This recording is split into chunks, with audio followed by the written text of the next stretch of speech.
the report, Deputy Murphy? They all are ready whenever you are, Judge. Okay. Mr. Samuel, any reason that Mr. McIver and I shouldn't have our conversation right now?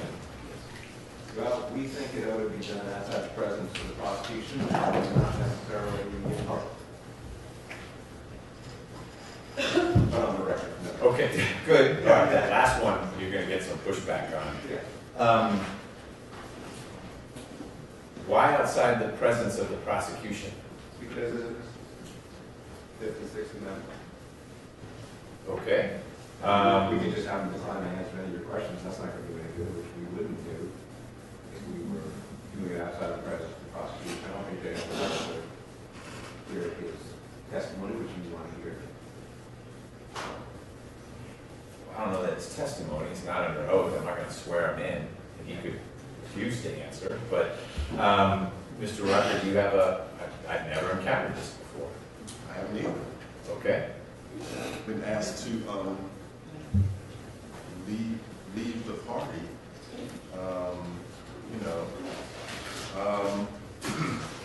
And I don't know, is there a case or is there some precedent?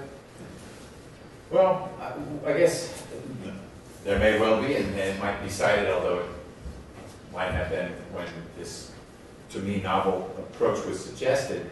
I know in a capital case in which the state is seeking the death penalty, not this case, every time that a judge has a hearing, the defendant ought to be there, and at that conclusion of that hearing, the state leaves, and there's a whole dialogue that formerly was somewhat substantive, and now under, I guess, the state of practice, the defendant, politely or not, says, I'm not going to answer your questions, and that's fine. And maybe we're analogizing this to that.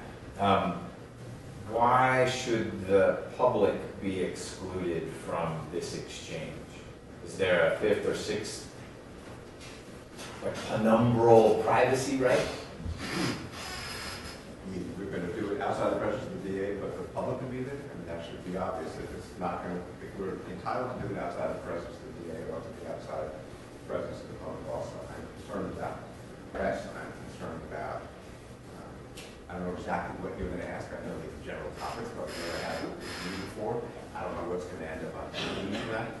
There are all kinds of things. We know juries don't always 100% comply with what they're supposed to do, but this would be particularly risky. And I just don't see the need. There's just absolutely no need. What if we defer this discussion until you've called all your other witnesses, so that the answer would be, if Mr. McIver chooses not to testify, when the jury comes back in, you rest. And it doesn't matter what's reported in the media. The jurors will have experienced the fact. Oh, I know that. Okay. And if he chooses to testify, then guess what? You'll say our next witness is... Obviously, my concern is not the jury learning that he's not going to testify. My concern is the extent to which you go into questioning him and ask him about his knowledge of the law and his knowledge. Let me preview for you what I'm going to ask, and maybe that'll change your analysis. And you should listen to Mr. McIver, because they're questions for you in the end, not for Mr. Samuel. I'm going to ask you if you understand that you have an absolute right to testify, and that if you wish to testify, no one can prevent you from doing so. I'm going to ask you if you understand that you have a corollary absolute right not to testify. That if you choose not to take the stand, that's a decision for you to make, though you're free to consult with others in reaching your conclusion. I will ask you if you understand that if you choose to testify, you will be required to answer non-objectionable questions from both sides. You don't just get to answer the questions from your lawyers, but you would be subject to fair cross-examination. I will ask you if you understand that if you choose not to testify, then I will instruct the jury that that decision cannot be used against you in any way, and that they will be instructed not to draw any hurtful or harmful inferences from the fact that you didn't testify, because of course the defense has no burden of proof. And I'm going to ask you if you want to testify or not. And if I believe that your answer is based on a full understanding of your rights as guaranteed under the federal and state constitution, then I will respect your answer. I suspect you will understand what it is I have to ask, but I ultimately will say that I find, if I do, that you have decided not to testify with a full understanding of your rights and the consequence of the decision. That's about it. I don't promise word for word of that, but I do promise we won't get into other areas. In light of that, does that change your request? No. Okay. I am not going to grant your request. In light of that, do you request that I defer this conversation until you let me know that you have otherwise exhausted your witness list?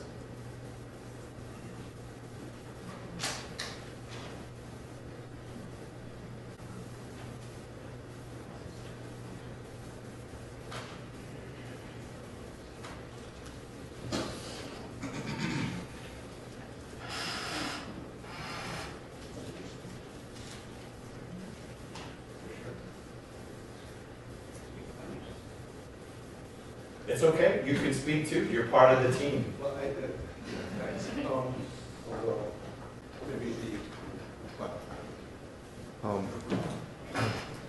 I don't know whether there's any requirement that you conduct that inquiry. I don't think there is. There's not a uniform superior court rule or other inquiry.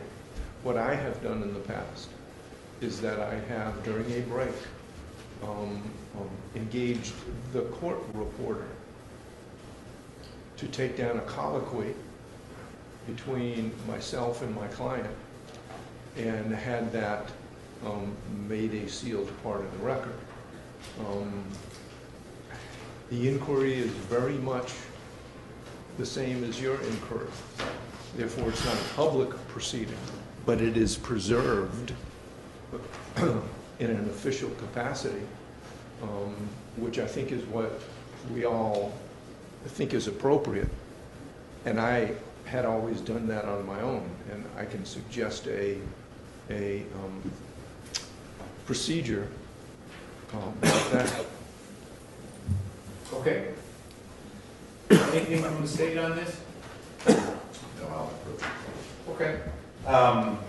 I think it's appropriate for the court to conduct the colloquy. I think it's important for the court on the record, that doesn't necessarily mean in public, but on the record to make a finding that the defendant made his decision to testify or not testify with a full, complete understanding of his rights. I don't think we are on the firmest of grounds if we rely on a recorded colloquy between counsel and client. I am less certain about whether it, for any reason, needs to be a non-public event, but I'm not sufficiently persuaded by what either defense attorney has said to believe that it should be a non-public event. And so, having said no to the attorneys do it with Mr. McIver on the record outside of everyone's presence but the court reporter, and no to we exclude the public and the state from the colloquy. I'll ask one more time, not because I didn't understand your answer, but you were still thinking about other options. You can do it now. Now, okay, great. Mr. McIver, are you able to hear me? Sure. Okay. You understand that you have a right to testify, and that if you wish to testify, no one can prevent you from doing so. Okay. Do you understand that in that same vein, no one can compel you to testify, meaning you also have an absolute right not to testify? Do you understand that? I do. You understand that in the end, while you are free to consult with your lawyers, with an investigator, with family members, etc., it's ultimately your right and thus your decision whether you testify or not. Do you understand that? I do. Okay. do you understand that if you elect to testify, if you choose to testify, then you will be subject to examination, not just from your lawyer, but from one of the prosecutors as well? Do you understand that if you choose not to testify, that I will instruct the jury that they are not to use that decision against you in any way during their deliberations? The defense has no burden in this trial or in any criminal trial, and the jury ought not to draw any harmful or hurtful inference from the fact that you choose not to testify. Do you understand that I will tell the jury words to that effect if you choose not to testify? Understanding the things you've told me you understand, Mr. McIver, do you choose to testify in your trial? No. Okay. Well, I find that Mr. McIver has made his decision not to testify with the full understanding of his rights, that he's had time to consider this decision, and that he has made the decision knowingly and voluntarily and intelligently. Thank you, Mr. McIver. Mr. Rucker, you had said that you were ready to do your re-examination, if that's the right word, of Mr. Gardner based on juror questions. Are you ready to go forward with that? Yes, sir. And Mr. Harvey, just in case, during the break, did you come up with anything else you had wanted to ask in connection with those juror questions? Glad you added the comment in connection with it, and you were looking at me and you started. I just dug a hole for myself. Yes, no, thank you. Okay, all right. Anything from the defense before we bring the jury in? Okay. Mr. Rucker, anything from the state? No, sir. All right, let's bring the jurors in, please. Mr. Gardner, you've been very patient. Yes, sir.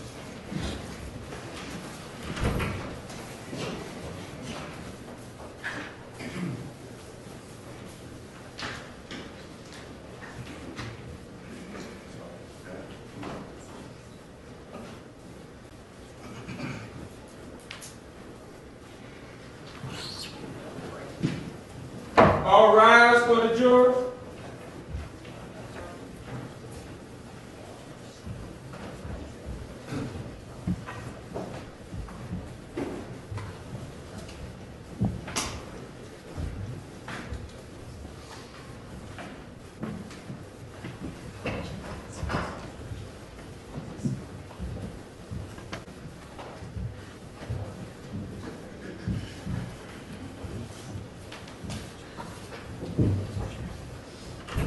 All jurors are present and accounted for, Judge. Thank you, Deputy Murphy. You all may be seated. So jurors, I'm curious. We've been together now for a few days. Are you finding a certain rhythm at lunch? Friday is Moe's and Tuesday is Subway, or Monday through Friday is that little cafeteria there and the vending machines? Is there any kind of... Okay. All right. Well, I know there aren't a whole lot of options around here, but it's not a food desert. There are some dining options nearby. Breakfast is great. Breakfast is great, meaning the oh, today's breakfast was great. Yes, so I heard. Good, and thank you for thanking your source of breakfast. We still have Mr. Gardner on the stand. When we had to break for lunch, Mr. Harvey had finished up his follow-up questions that were predicated on juror inquiries, and Mr. Rucker had indicated he had a few, and it's his, or more, and it's his time to pose those follow-up questions to Mr. Gardner. Okay. Thank you, Judge. Good afternoon. Good afternoon. Good afternoon, ladies and gentlemen, and counsel, and Mr. Hyde. I do just have just a very few questions to follow up on the jurors' questions. And if I could get Mr. Abadi to help me perhaps set up an easel real quick, I'll try and get to those, Mr. Gardner. I want to show you a couple of photographs.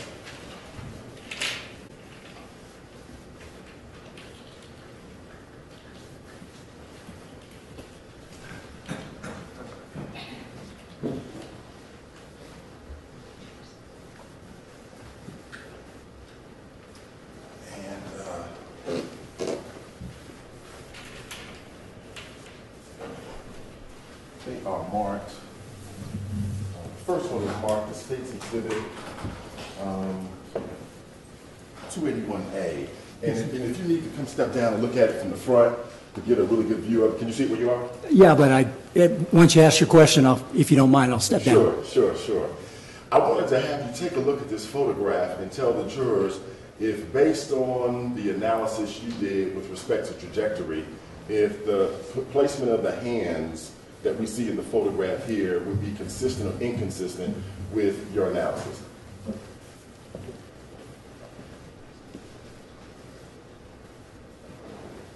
Inconsistent. The hands are in this, between the legs, and the trajectory is going off to the right side. Okay. And so that's inconsistent, correct? Yes, sir. Okay.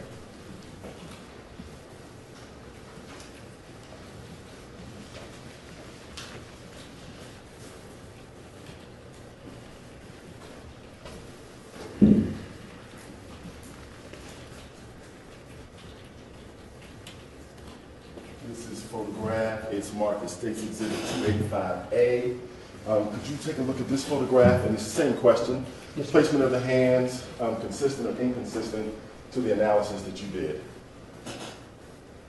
That was tough. The perspective is all wired. It looks like the hands are a little too far to the left. The right hand is approximately where one might expect. But once again, for that photograph, the perspective, that's not a very good photograph to be judging it by. Okay. Generally, yes, maybe on that right hand.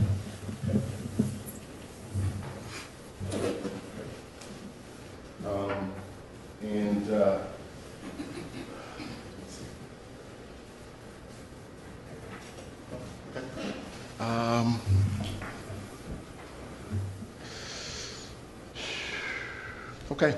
I think that's all my questions. All right, Yes, sir. Mr. Gardner, thank you so much. You are free to go. Thanks, sir.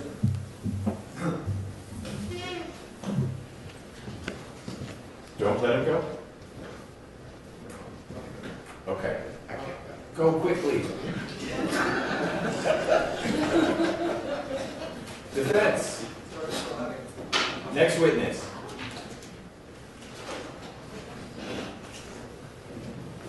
Next witness. Okay.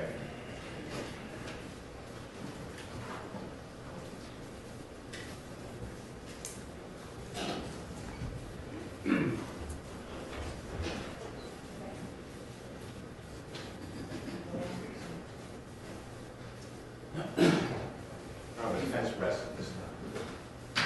Okay.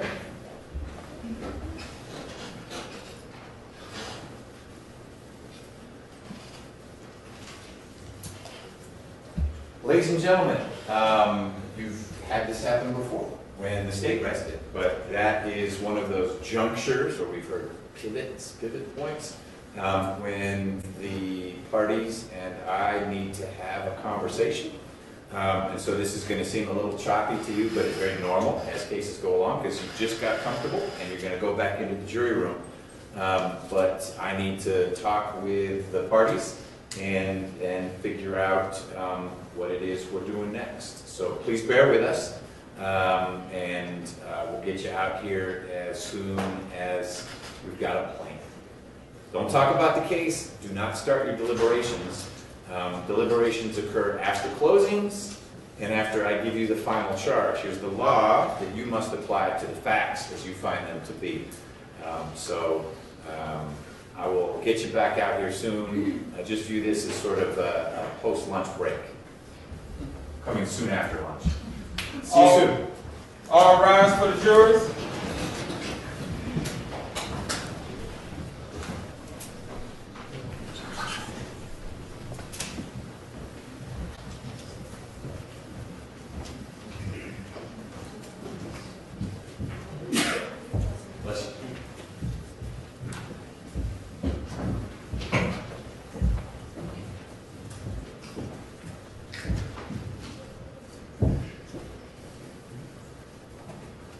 Please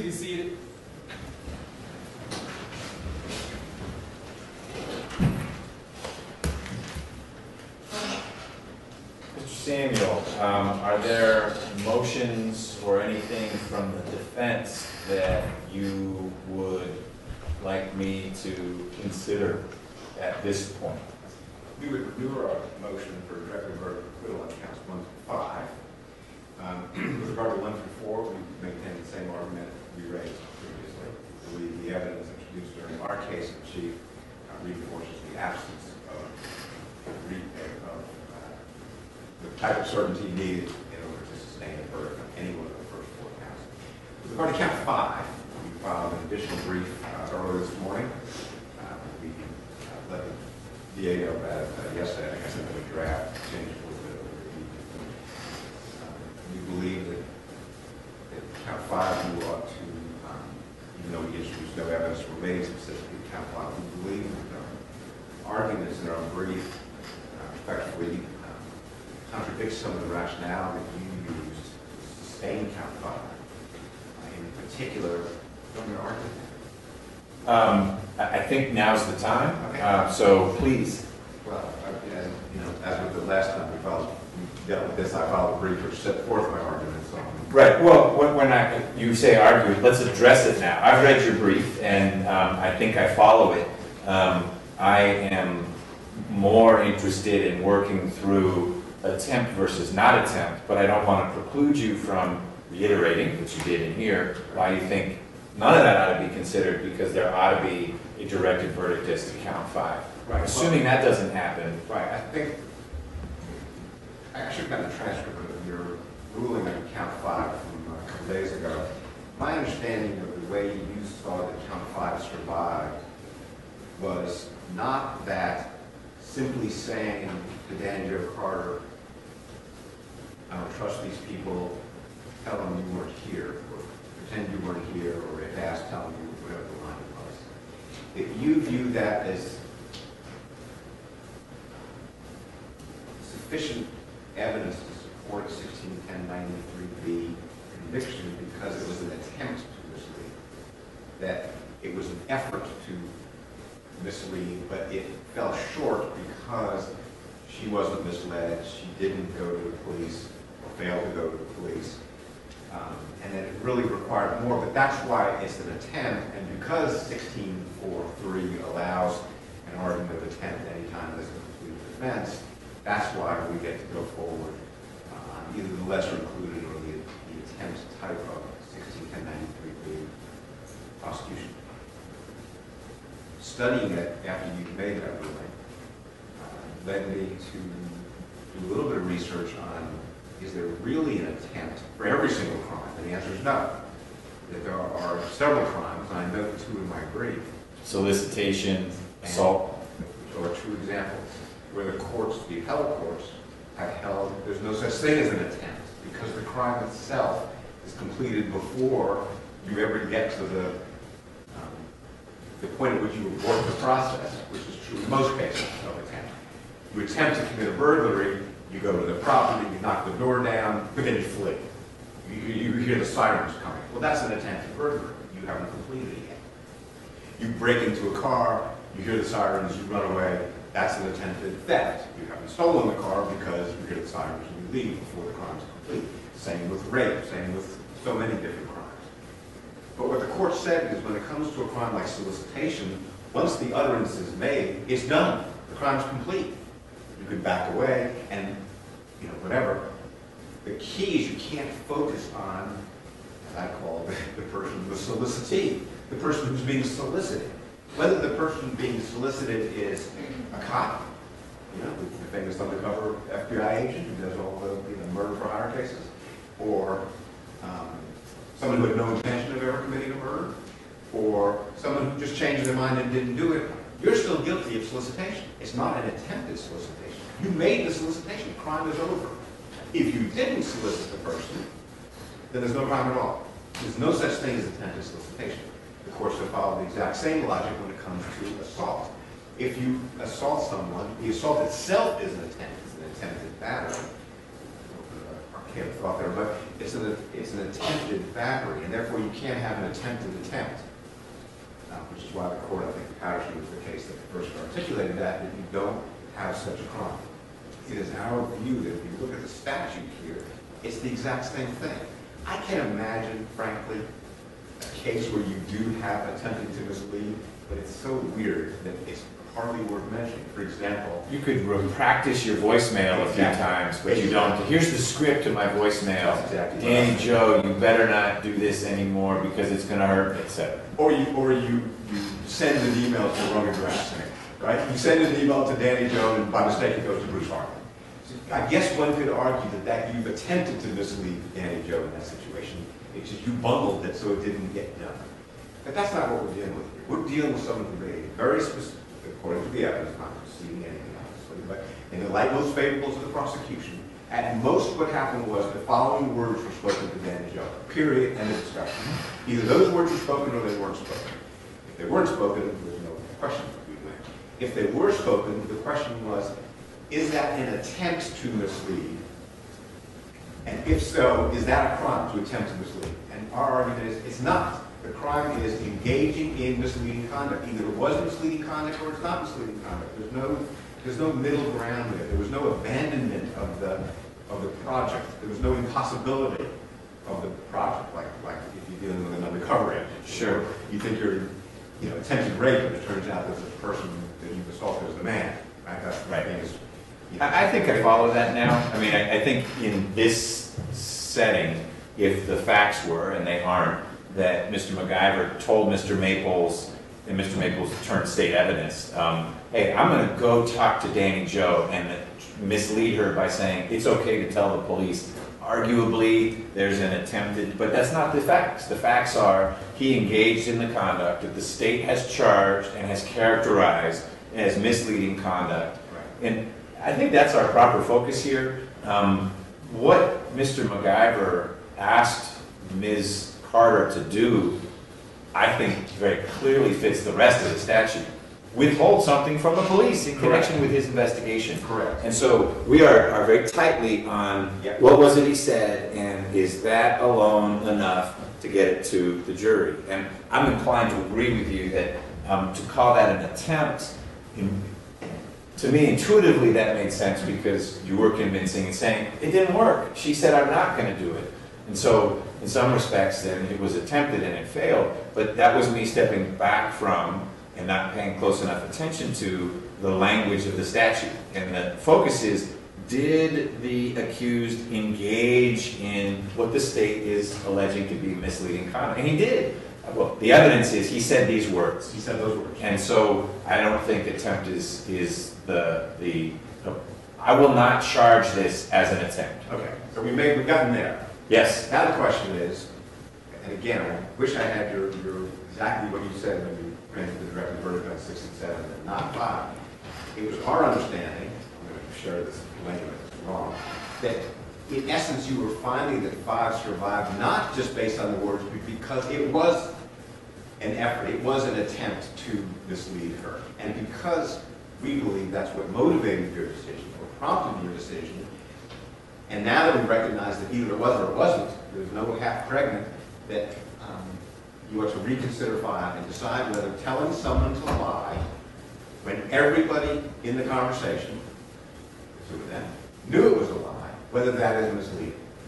And the fact that he's a lawyer, which I think you mentioned at one point, we think is completely inconsequential. The fact that he's older is completely inconsequential. That may make it look like coercion. That's a different clause in the indictment. I appreciate that. And I did say some things that if misconstrued could lead one to say, wait a minute, you're treating this like somehow he exercised undue influence over her. Right. And I think one ought not to ignore that, but I appreciate that's not an element of the crime. Let me try to encapsulate what I was saying before, and more importantly, it's what I'm saying now, and then you can push back on it as you see fit.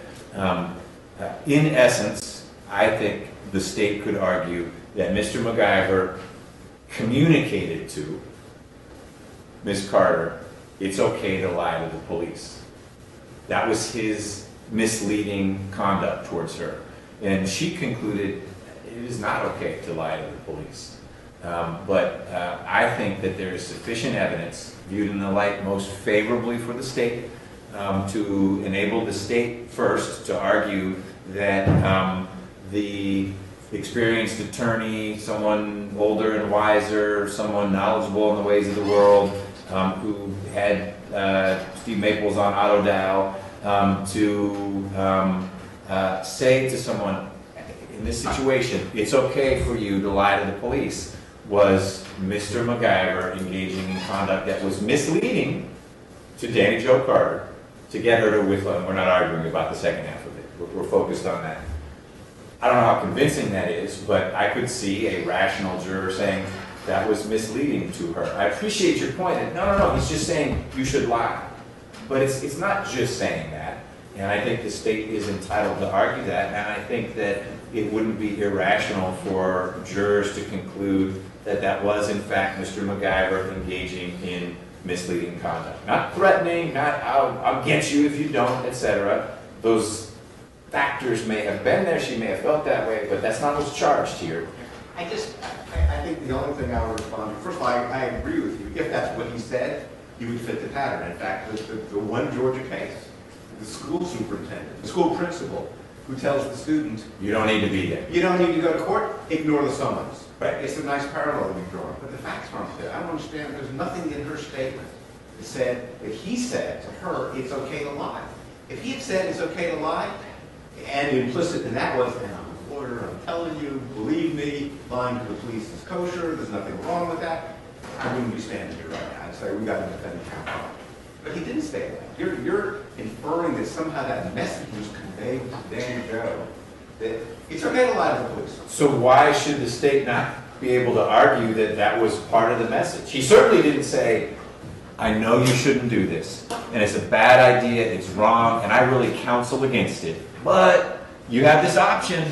He didn't say that either. I guess under that theory, you could also say, why can't the state argue that he also meant go out and shoot a policeman?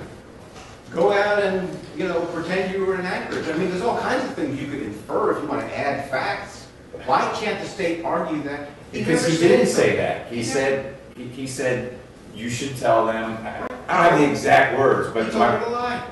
Okay, right. There's nothing in the message lie that's any different than the King case, where one defendant said to the other, say it was my brother. Well, Were they allowed to infer in that case?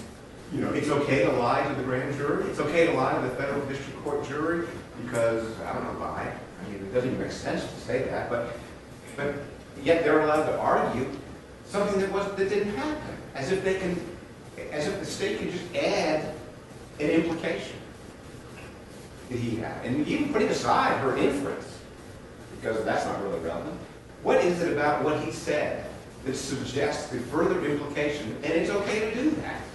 I don't understand how the state is entitled to make that kind of added step to what was said.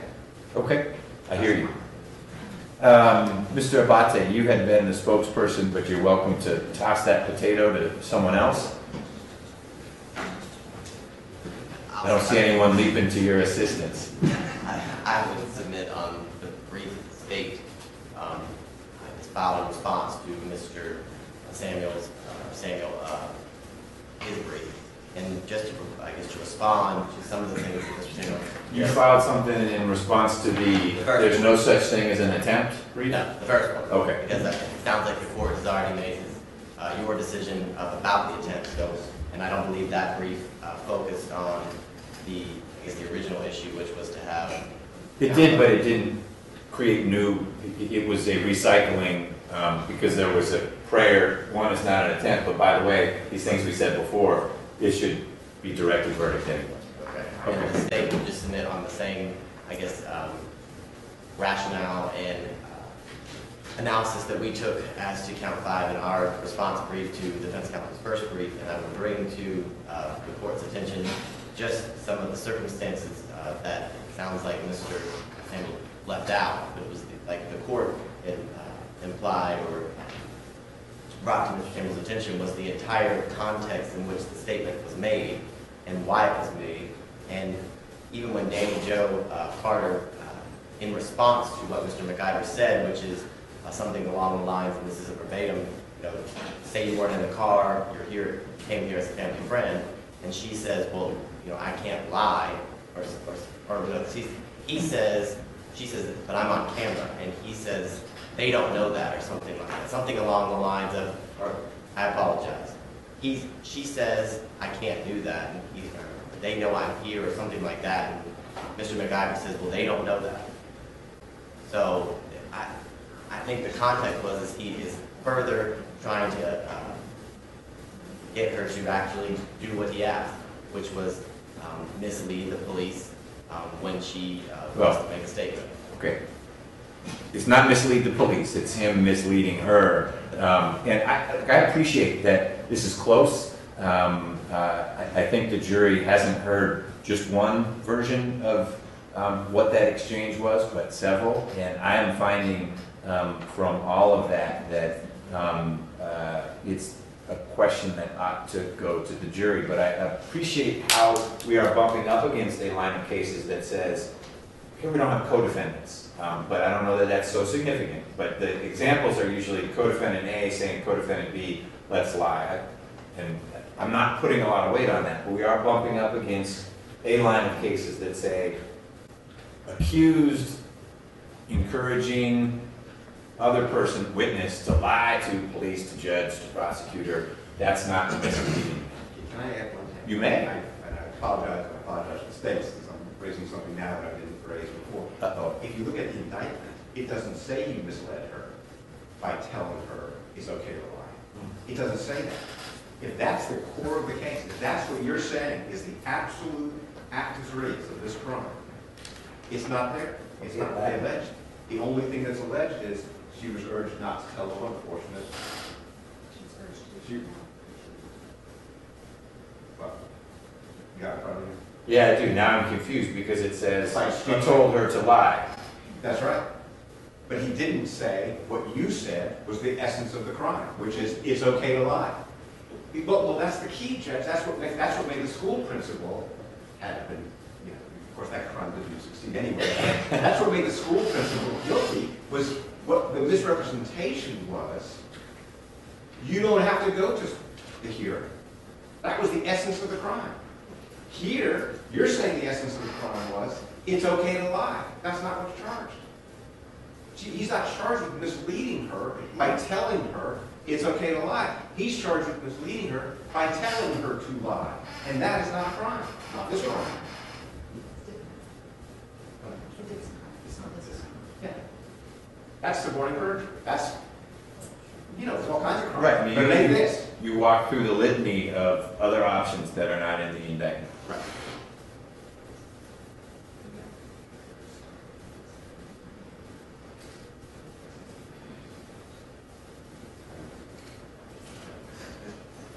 All right, I'll need to think about that more. And add to my arguments, an amendment to the indictment. I mean, there's all kinds of ways I'd like to articulate the problem. It's an amendment. If you change what the actual crime is, it's a variance. If you're changing the facts to be something other than what's in the indictment, and the indictment itself doesn't even allege a crime, as you've now defined it. It doesn't allege a crime at all. So we would file a oral general demur, if you will, that this doesn't allege a crime. I haven't defined it, but I will be guided as I was with count 7, in part by the language of the indictment. I had been focusing on statute to make sure we were fitting there, but it also, of course, we are cabined in no small part by the way in which the offense was charged, and I need to think through that. So I'm deferring ruling on your renewed motion as to count 5. I'm denying your motion as to counts 1 through 4. I think there is sufficient evidence in the record, even now that we've heard the defense presentation, to get counts 1 through 4 to the jury, and the directed verdict is denied counts 1 through 4. It is still granted as to count 6 and 7. That hasn't changed, and I will take under advisement count 5 with the proviso that regardless of how I come down on it, it's not going to be, oh, maybe it was an attempt. Attempt is off the table now for count 5. Anything else from the defense?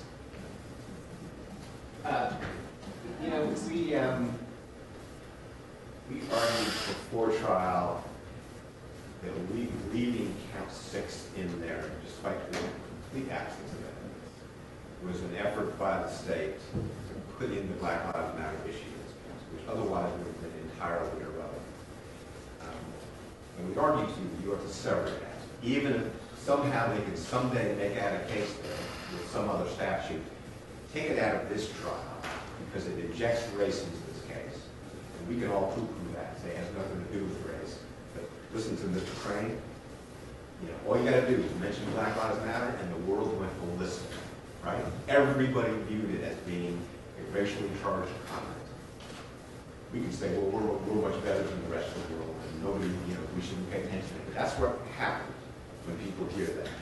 And it was for that reason that before trial we asked you to sever that count and give the state 2 bites at the apple. They could try this case first and try that count later to see if they could get a conviction. They decided not to do it. They wanted to keep it in this trial so they could make the Black Lives Matter argument to the jury. They put it in the opening statement.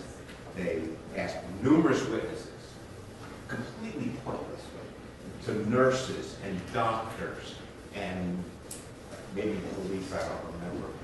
Did he mention Black Lives Matter? Did he mention Black Lives Matter like it was the most important element of the defense? Exactly what we intended was going to happen. And then sure enough, the court grants a directed verdict. And now, kind of mysteriously, the state says we still get to argue Black Lives Matter. I'm sure they're not going to spend 2 hours arguing it, but they're going to get it back in there. As if it has something to do with this case, and it doesn't. So we think you ought to have granted it. And as we told you at the time, if you don't, and it gets dismissed as it will, we're going to be asking for a mistrial because of allowing them to, in our view, or their indictment section, whoever did it, to bootstrap in this racial argument where it doesn't belong,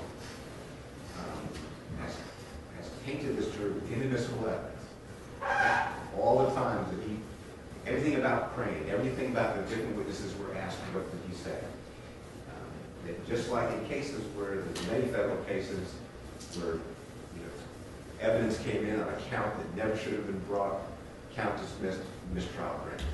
Sometimes because hearsay comes in sometimes on a dismissed count, sometimes 404B comes in based on a dismissed count, and then the court says, you got to start over again because none of that evidence would have come in. How the indictment has been sanitized to begin with. So we're asking for a mistrial. Okay. Who's going to address the motion for mistrial? Mr. Ruck.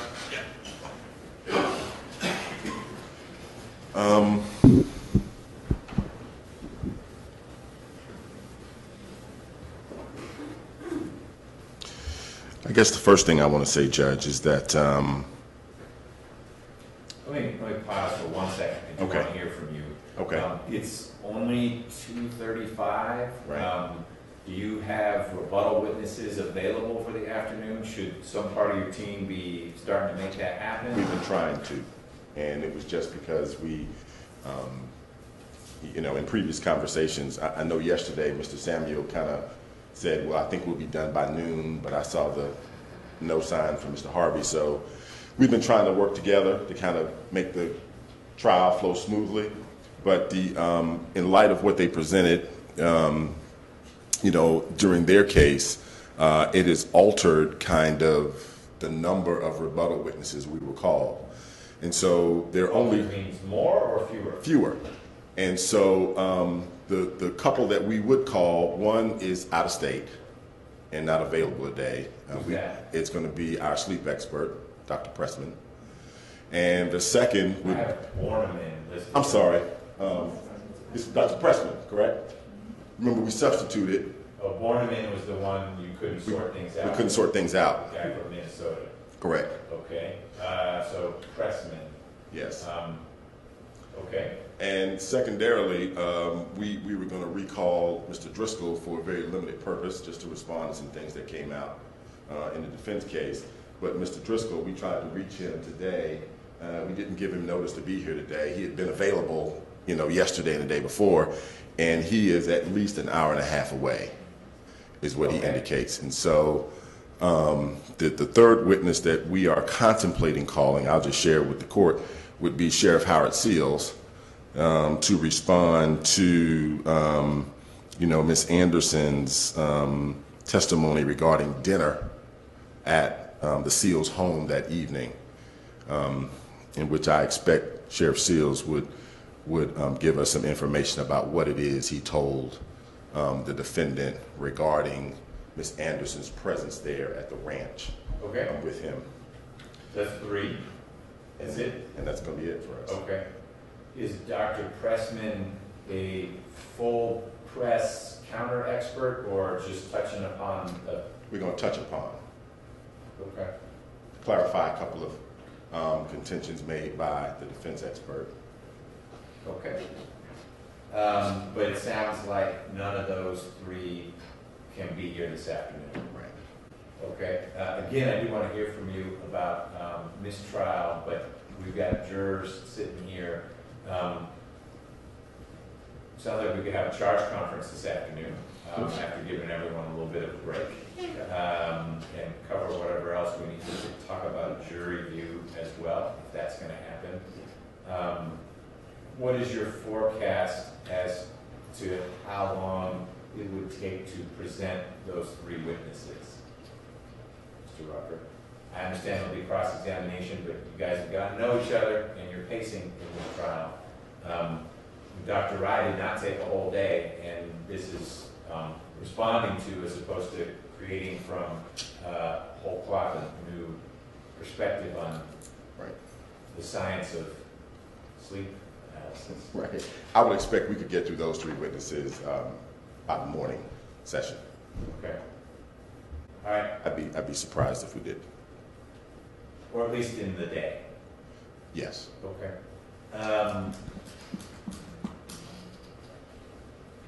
So if we bring the jury back in a minute, I'll hear from the defense in a second, to say you get to go home now.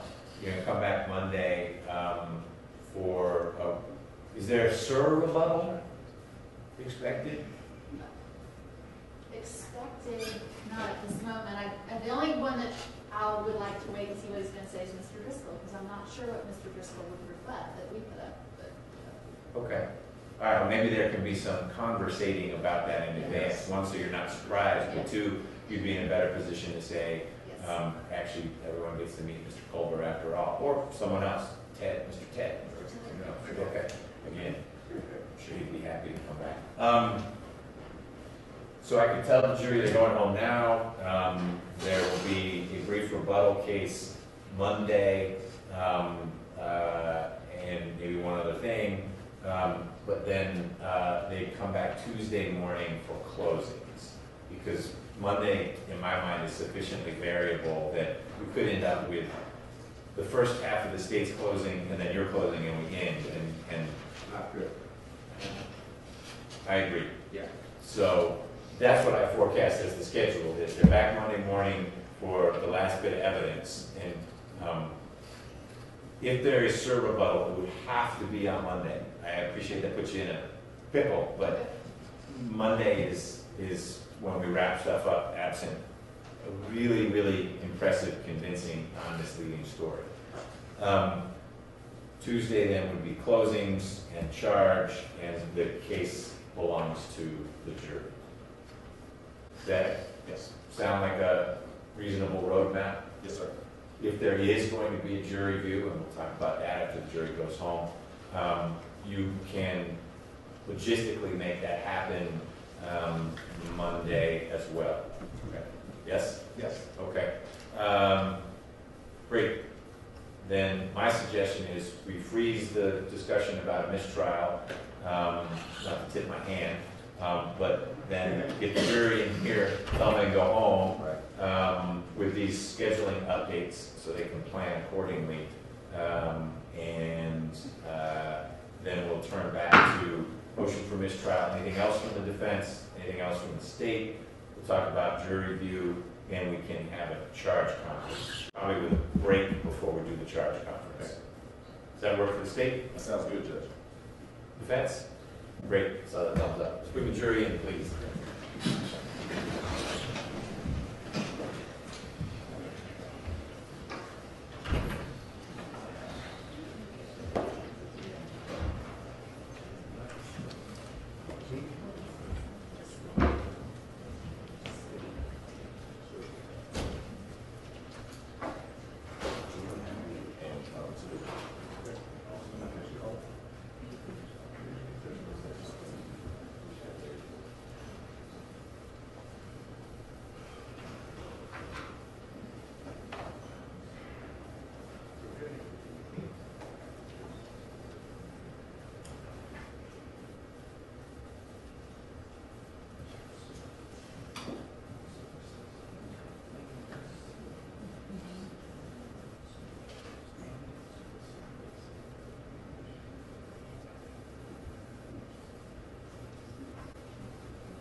rise for the jurors.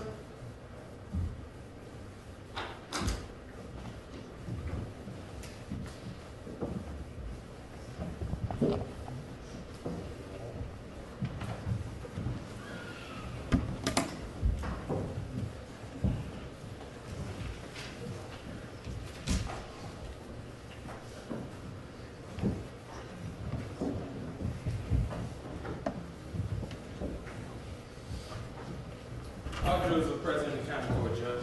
Thank you, Deputy Murphy. The rest of you can be seated, please. My friends, it might as well have been Friday the 14th or Friday the 12th because I don't have bad juju to share with you right now. Here is what it looks like the next few days of our together time are going to look like.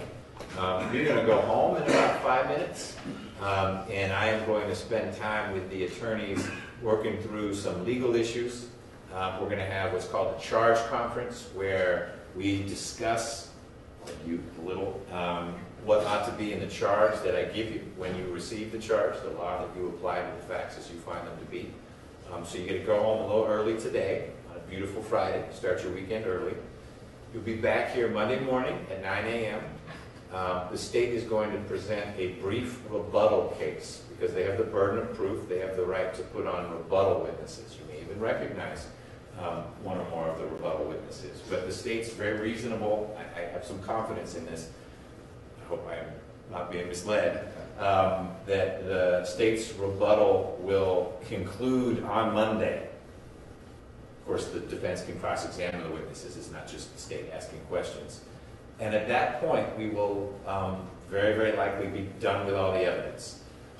Closing arguments in this case, as I suspect you can appreciate, are going to be fairly sweeping because they have to encompass the 9 million days we've been together. And so both sides are allocated by law a fair amount of time to address you in these closing arguments and the attorney's efforts to persuade you to decide the case in their favor. And if we were to start closing arguments Monday afternoon, we'd get about halfway through. And that is disjointed. It could be kind of unfair if one side got to present it all, and for all night you're just absorbing what one side said, and then you come in the next day. So ideally, you put the closings all in one day. And they'll fit all in one day because we'll start Tuesday morning with the closing arguments. They do have time limits to them. It's just they can be long because this is a complicated case. Closing arguments will be done by early afternoon, if not before lunch. I'll give you the charge. That is much shorter than the closing arguments. And you will begin your deliberations. So you'll begin your deliberations, barring some unforeseen Friday the 13th strikes on Monday or Tuesday, you'll begin your deliberations sometime Tuesday afternoon. And you'll be given as much time as you need for your deliberations. You don't need to decide on Tuesday what ought to happen with this case, or Wednesday or Thursday. You become the masters of the clock once deliberations begin. But importantly, they have not yet begun, even though the defense has now rested. So when I excuse you in a few minutes, it would be inappropriate and really just too bad after all the hard work you put in if you suddenly start talking with people about the case or start doing the online research that you haven't done and instead then posing good questions that the witnesses can answer. So even though you have now heard the state's case in chief and a presentation from the defense, we're not done yet, and it's not time to begin your deliberations. Enjoy a 2.5 day or less weekend. Need you back Monday morning at 9 a.m. for the state's brief rebuttal. And if there's any other evidence that's going to be presented, I've made it pretty clear to both sides. That's happening Monday because Tuesday morning you'll hear those closing arguments, those summations, my brief charge, and then you'll begin your deliberations. Any logistical questions from any of you? Okay. As always, enjoy your time away. No outside research. Don't talk about the case. We'll see you here Monday, 9 a.m. The usual smiles on your faces. All rise for the jurors.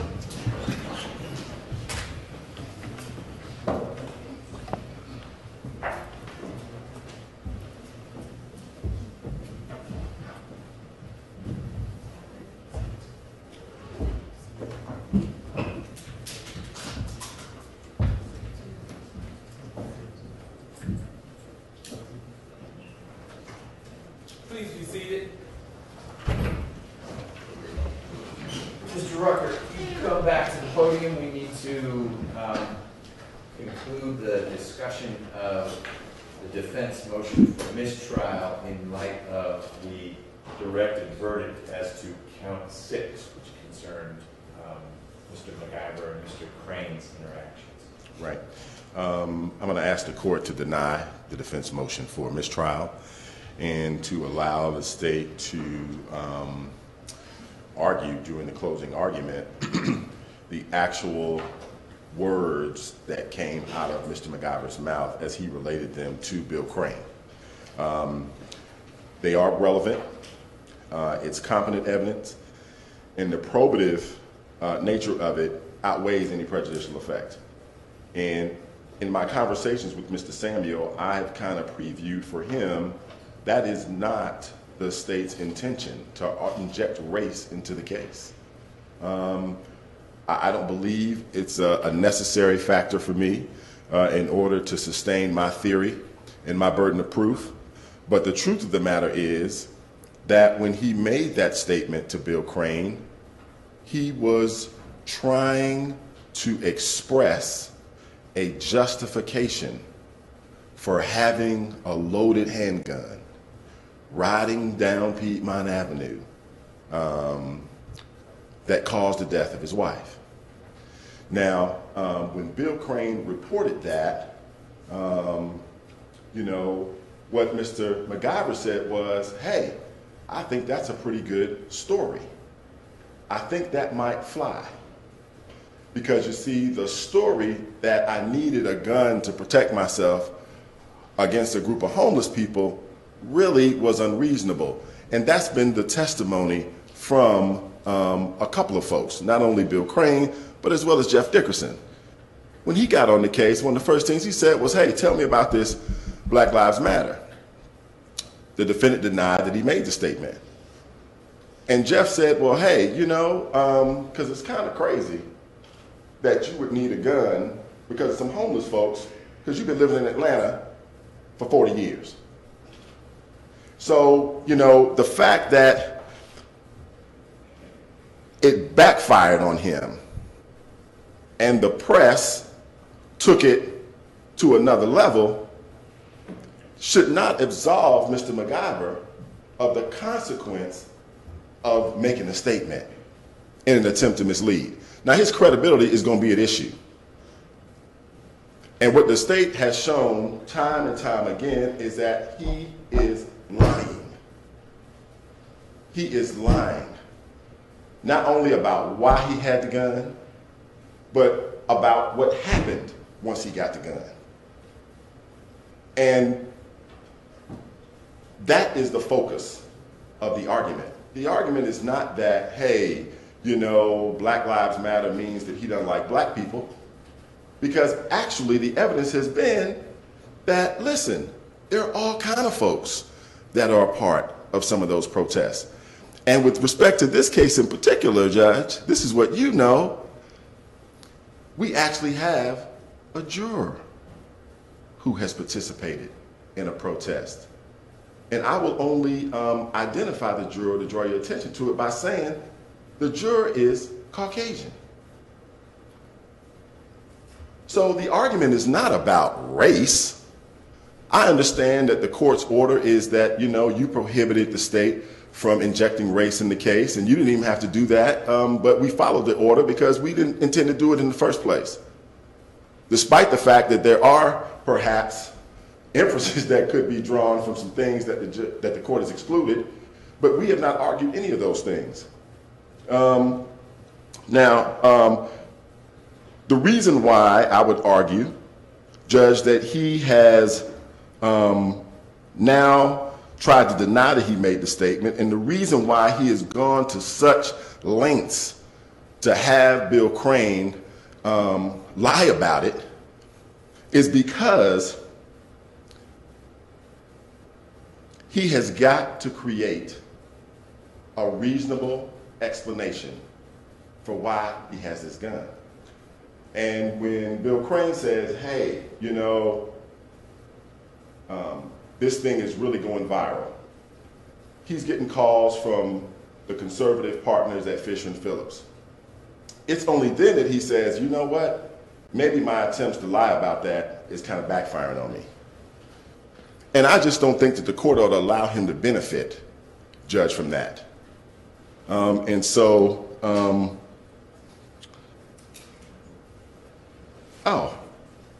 you know what? I would be making the same argument.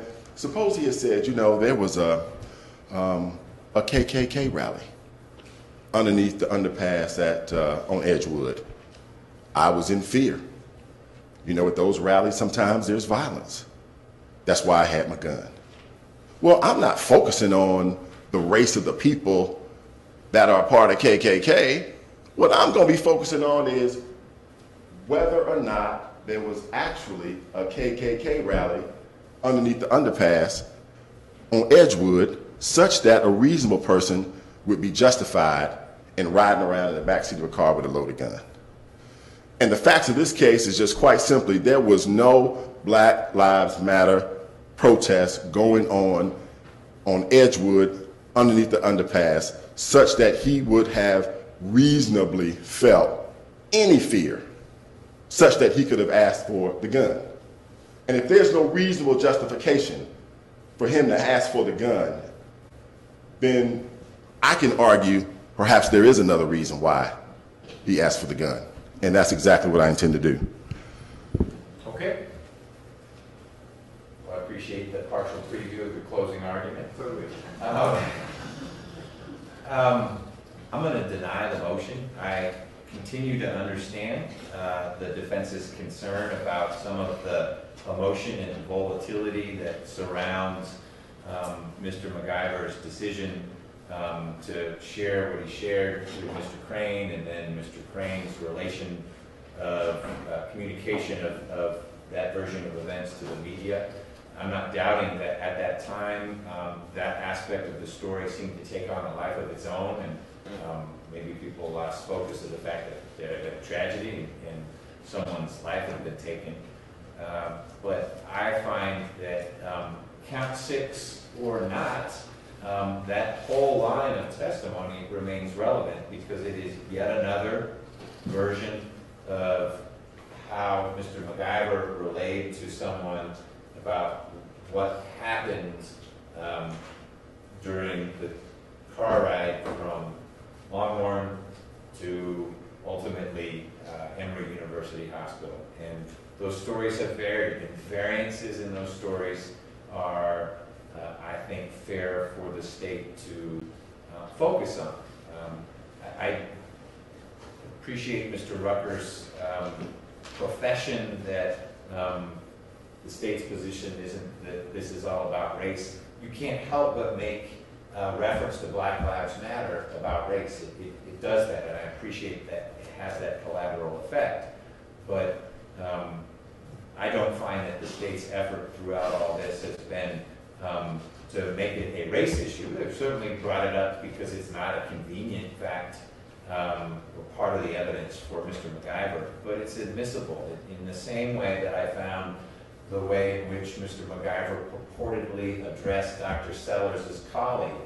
And Mr. Samuel said, well, just leave out that one last word. But if Dr. Sellers' recollection was, those were all the words that Mr. McIver said, and they were pertinent because it was part of that set of evidence relating to how Mr. McIver was processing the immediate aftermath of his wife's death, grieving, not grieving, how is he grieving, how is he treating other people, it comes in, and it is certainly prejudicial to Mr. McIver. But the test isn't, is this fact prejudicial to the defense? Much of what the state has sought to admit is prejudicial to the defense. I don't think that it rises to the level of prompting a 403 exclusion, partly in the way it was presented and partly in the way in which the state has been using it, and I hope will continue to use it. It may come to pass during closing arguments that we need to revisit this calculus, but at this point, as I said, count 6 or no count 6, I think this evidence would have come in, and it's relevant to the defendant's credibility, his various explanations as to what happened, and his recitations of what happened. I will deny the motion for a mistrial. Anything else from the defense at this time? meaning you just rested, and so I'm not sure if you have a roster of motions you typically make. There's nothing else. Okay. Anything on the state? Will the court give us some direction on the jury view? That's next on my list. I figured we'll talk about the jury view, then give you guys a however many minute break you want just to reorient to charge conference, and then we'll have the charge conference. Okay. So jury view. I continue to believe that the jury view is appropriate. It would be an evidentiary jury view. To Mr. Harvey's point, there's a scene view and an evidentiary view, and other than the court requiring the defendant to be present absent his waiver at an evidentiary view, I don't know so much more of a distinction between the two, but this would be the jury looking at evidence in the case. I don't think the vehicle has been tendered as an exhibit, but we can work through those logistics. I think what we need to work through are where it would be, how it would work, and in conjunction with all that, dowel, no dowel, how that would play out. Are the jurors simply looking at the vehicle from afar? Are they sitting in the rear passenger seat? Can they close the door, not close the door? Can they touch anything, not touch anything? Those are things we need to work out in advance so the juror doesn't say, well, hey, can I get in the car? And then we're all looking at each other and trying to sort that out. So I'm going to start with the proponent of the jury view, the state, and I'm going to ask you to please outline for me and the defense and the record how you envision the jury view working. Time, place, manner.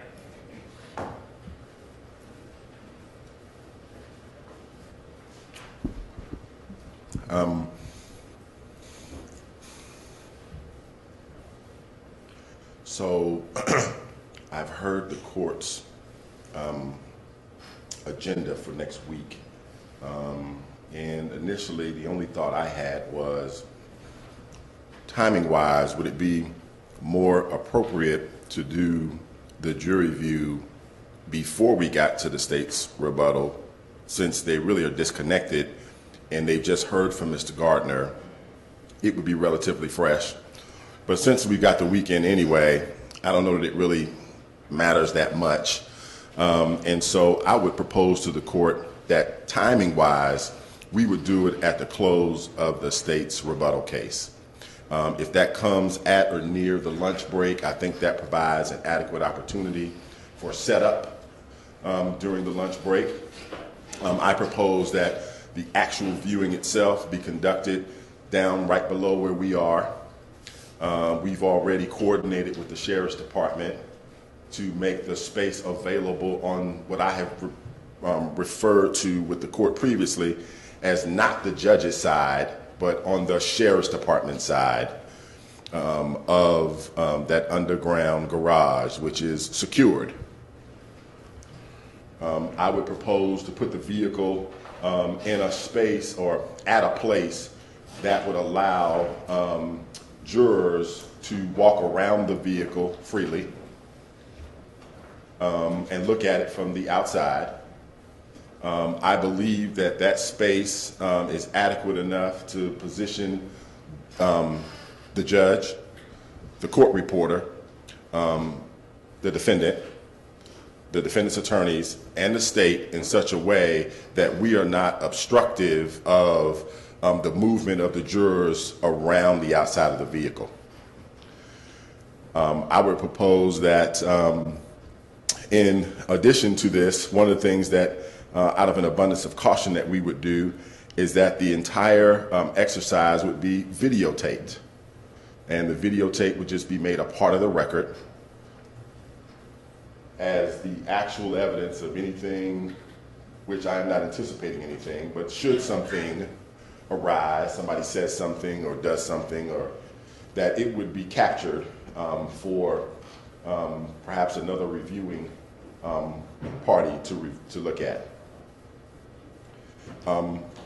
I believe that the court could authorize, particularly in light now of what we've heard from the defense expert, the jurors the opportunity to actually touch the vehicle.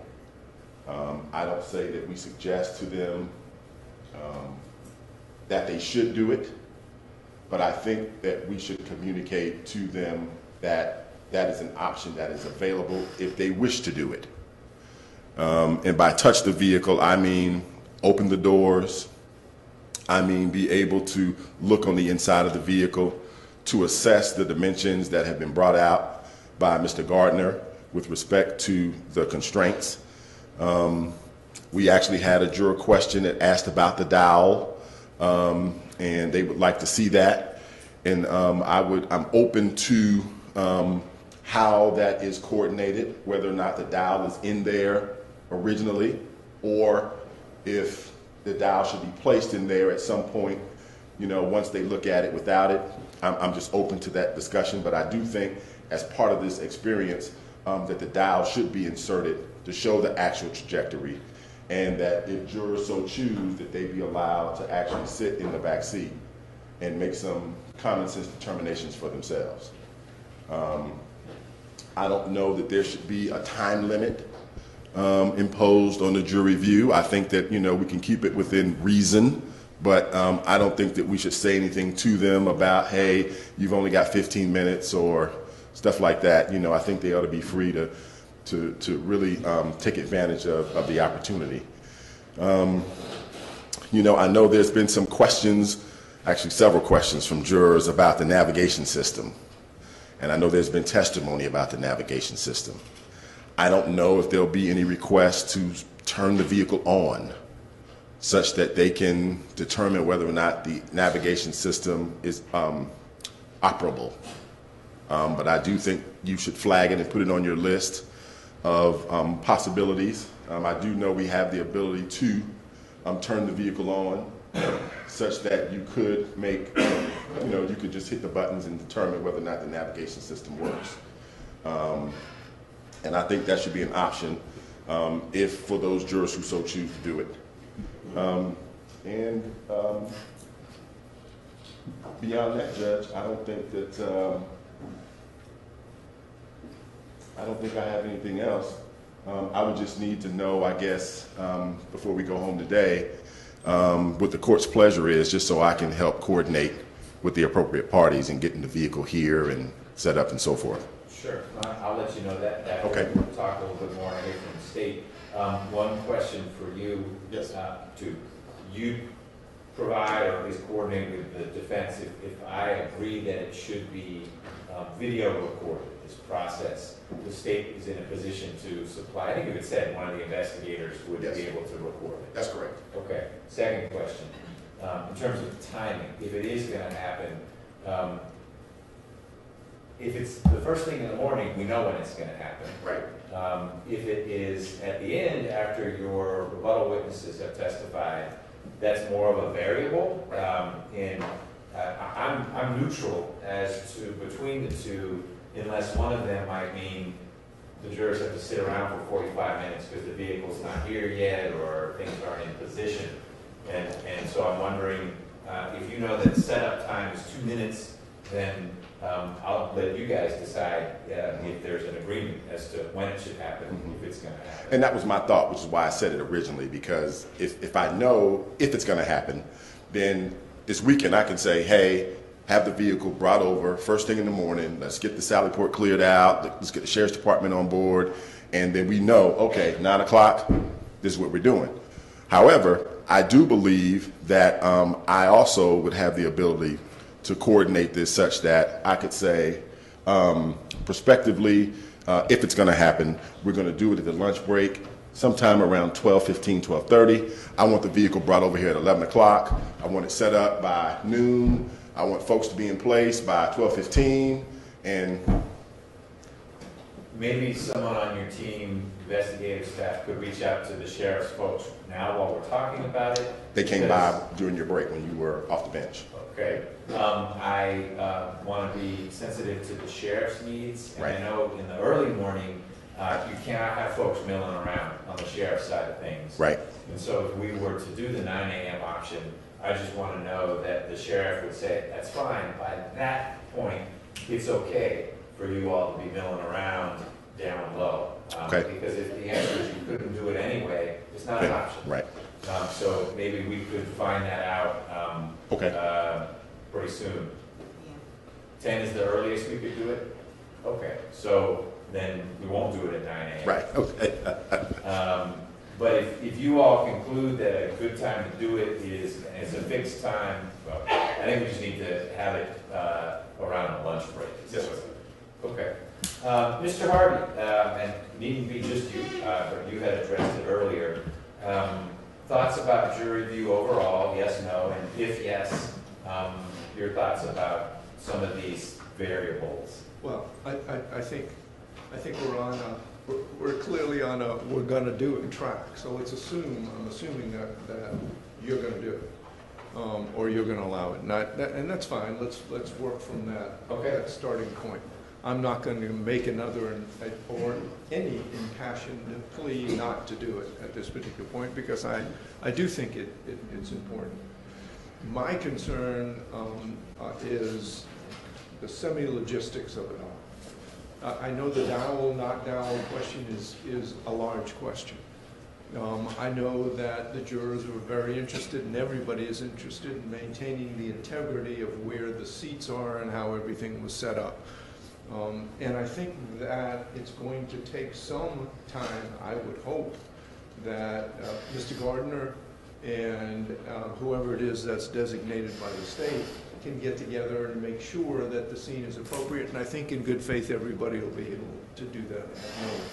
I have no hesitation in saying that. But I don't know when that's going to occur. So, I mean, we've got to build in some time for our folks and their folks to get everything set up.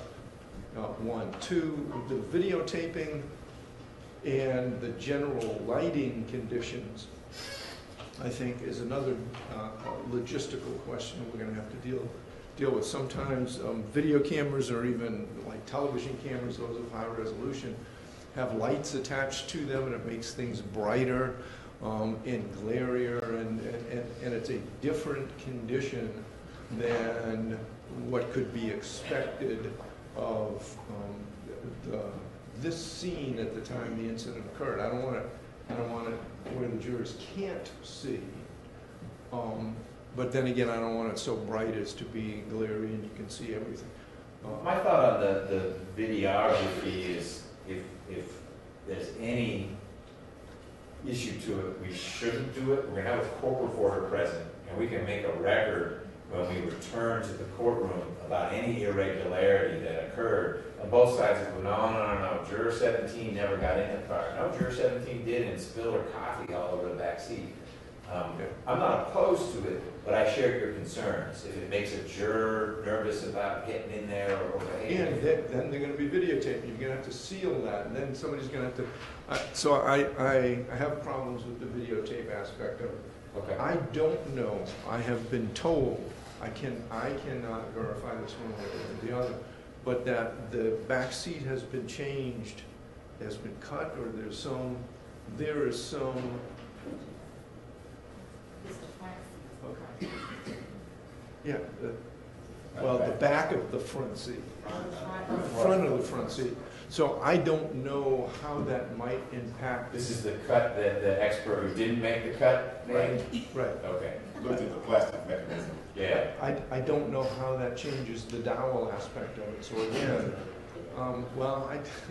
thank you. It needs to be explored. Right. And I'm just like Mr. Rucker, I'm flagging some of the problems that I may have. I want to make sure that we have the ability to make sure everything is coordinated with regard to the seat positions and everything. And then I want to make sure with regard to the dowel, I'm concerned about the lighting. Other than that, as long as Mr. Samuel can be in the back seat. As opposed to Mr. Knox? Yes, exactly. So that's all. And I think I'm confident that I can coordinate with Mr. Rucker this weekend, and we can get that logistical ability to get that coordinated, and we can get that done. Great. So here are my thoughts. I think it's going to happen, and I need to give the jurors some explicit instructions. They will be able to walk around the vehicle, they'll be able to get into the vehicle. They're not gonna be able to operate it, so the keys won't be in it, they can't turn it on. Frankly, I'm wondering if we ought to have the battery disengaged so no one inadvertently, okay, good. All the testimony has been, you can't move the back seat absent a bomb, but the front passenger seat could move, and I don't want it moving if it is put in a place that is mutually agreeable. It ought to be fixed in that way, so the car won't be turned on. But I'll explain to the jurors that should they choose to, they can touch the car, they can get in the car, they can't touch if there's going to be a dowel, and they can't move the seats in any way. They can sit there and close the door, they can open the door, but that's the extent of it. I'm going to opt against videotaping it. I'll revisit it if someone makes an impassioned and persuasive request for it. It sounds like while we might be in here Monday morning going through some of the rebuttal witnesses, Mr. Gardner and someone from the state side could be down there in the sheriff's side after 10 o'clock saying, yep, this looks like everything is in the right place. Then they could observe this cut that the state's other expert made so that I could make a comment to the jurors in advance. They've heard testimony about it already. You're also going to see this second defect, that assuming it doesn't affect the dowel. It's going to be a big problem if it affects the dowel, but if it doesn't, I'll be able to say, you'll see this one other defect. You've heard testimony about how that got there. It has nothing to do with what happened on the night of the 25th or whatever language you guys want me to use. Otherwise, I think we're in agreement on things. Of course, the court reporter needs to be there. Mr. McIver needs to be there. All the lawyers need to be there. I'll be there. I'm not warming to the notion that they get in for a while with no dowel, and then we put the dowel in, and then they get in with the dowel. I think there's either a dowel or there's not. It sure seems like it would benefit the jurors to have the dowel there, as long as it doesn't stick so far back that they can't sit in the seat. And clearly, someone, Mr. Knox, Mr. Samuel, they were able to get in, and they were not impaled by the dowel. So if we can, I hope you weren't. It seems to me that the dowel ought to be in there, and it sounds like the two sides could agree. Mr. Gardner's testimony was very refreshing. 2.5, 0.5, it's going to be effectively the same thing. Really the question would be, has something changed about the condition of the car that either you can't get the dowel through, or because of this other cut, it now goes from left to right or something, then we're not doing a dowel. But if it is essentially the same as it appeared in Knox photos and Gardner photos and Troutgate photos, then it ought to be in there. Now that you brought up the media, I will allow the media to be down there in a non-photographic mode. So we ought to make sure there's space for the media to be present, but they can have with them notepads, not cameras. And I guess the rest of those logistics are really up to you guys to sort out. I'm happy to do some blocking and tackling if we need it with the sheriff, but it sounds like his staff has been completely obliging. Yeah, phone cameras too. Yeah, no, there are no cameras down there.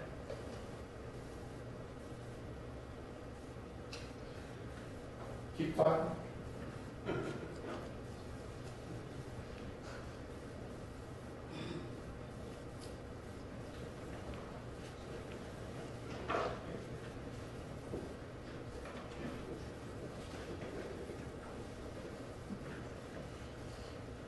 So, did that create issues or resolve issues? No. Resolve. Okay. The result, and we'll continue with, we'll work on it this weekend. Okay. I think then the big variable would be, can we get the dowel in a way that satisfies both sides, variables, and then when do we do it?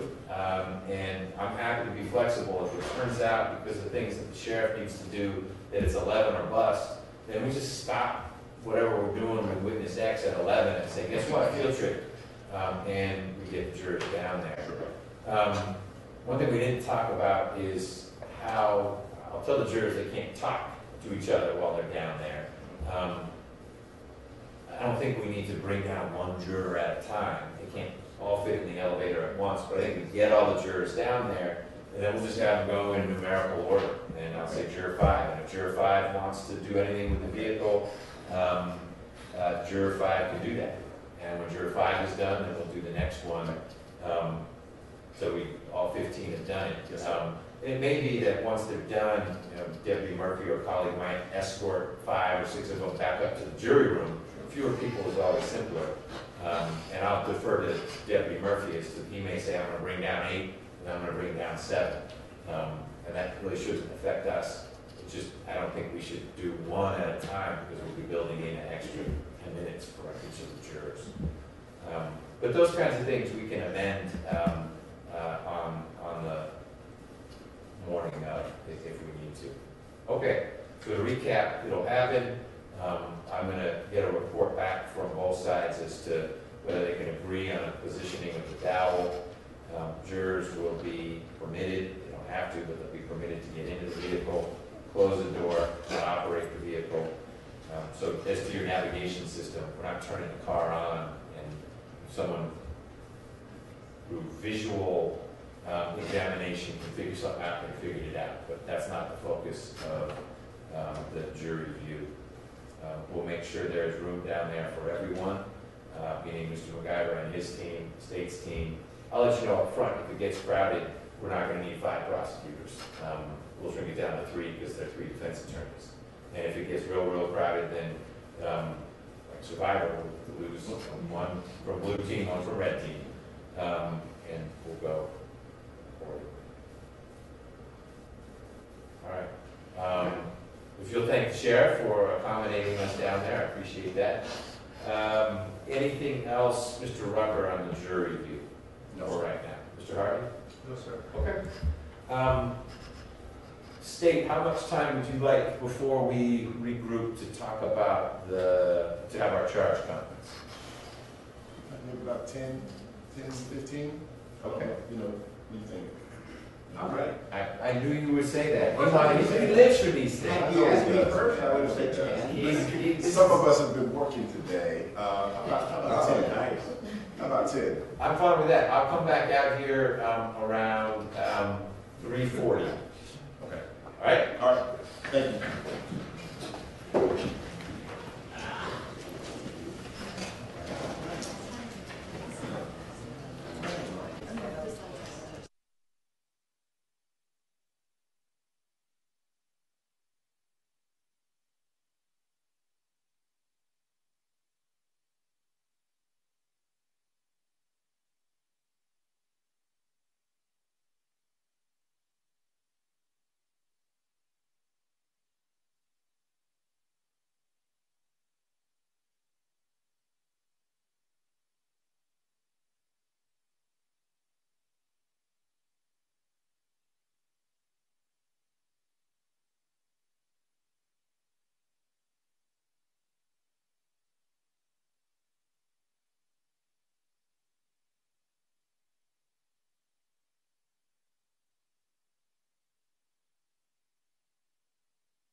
All right, ready, Ms. Weaver? Yes.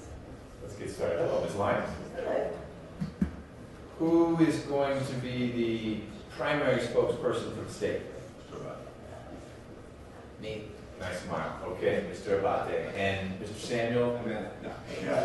Okay, for the defense. We're going to work through this however you want. Because you've had the charge long enough, my thought was, rather than going through your submissions to say, here's where this is and here's where that is, that we simply go through the draft charge, and I'm going to jump to the areas where I have questions. And if I jump over an area where you have a question, concern, objection, then you should say, wait, let's go back to page X. But I'll tell you that my first question relates to the charge that begins on the bottom of page 5 and carries over to 6, limited consideration of other wrongs. I don't know if that was because there was maybe going to be 404B, or I don't know what's behind it, but it's a page worth of instruction. I guess I should preface all this by letting you both know my philosophy is the more concise we can be for the jurors, and the more we can craft these instructions so that a layperson can understand them, the better. I don't think we need the charge relating to limited consideration of other wrongs. Mr. Abate? State is agreement. I'm actually in agreement also, but I want to make sure Mr. McIver understands that. But Sure. tentatively, I'm in agreement that you should not give a 404B charge at this point. Okay. You did one mid-trial if we thought there was a necessity. Please stay seated, and if you're out, you can take your jacket out, man. Doesn't bother me. If, because we didn't do one mid-trial, that's a pretty good signal that if we didn't, in fact, do it as being 404B, other than we did move to exclude it. Sure. But it just didn't need an instruction. In our view, it kind of emphasized it. So tentatively, we vote to keep it out, but I would like to get a final okay from my mind. Okay, I'm going to strike through it in my draft here, and tentatively it's out. Did you want us to interrupt you if you skipped over something already? Why don't we go back to what you have a concern now that we've addressed the 404B/limited consideration of other wrongs charge, and it's tentatively out. Let's move back to where you want to start.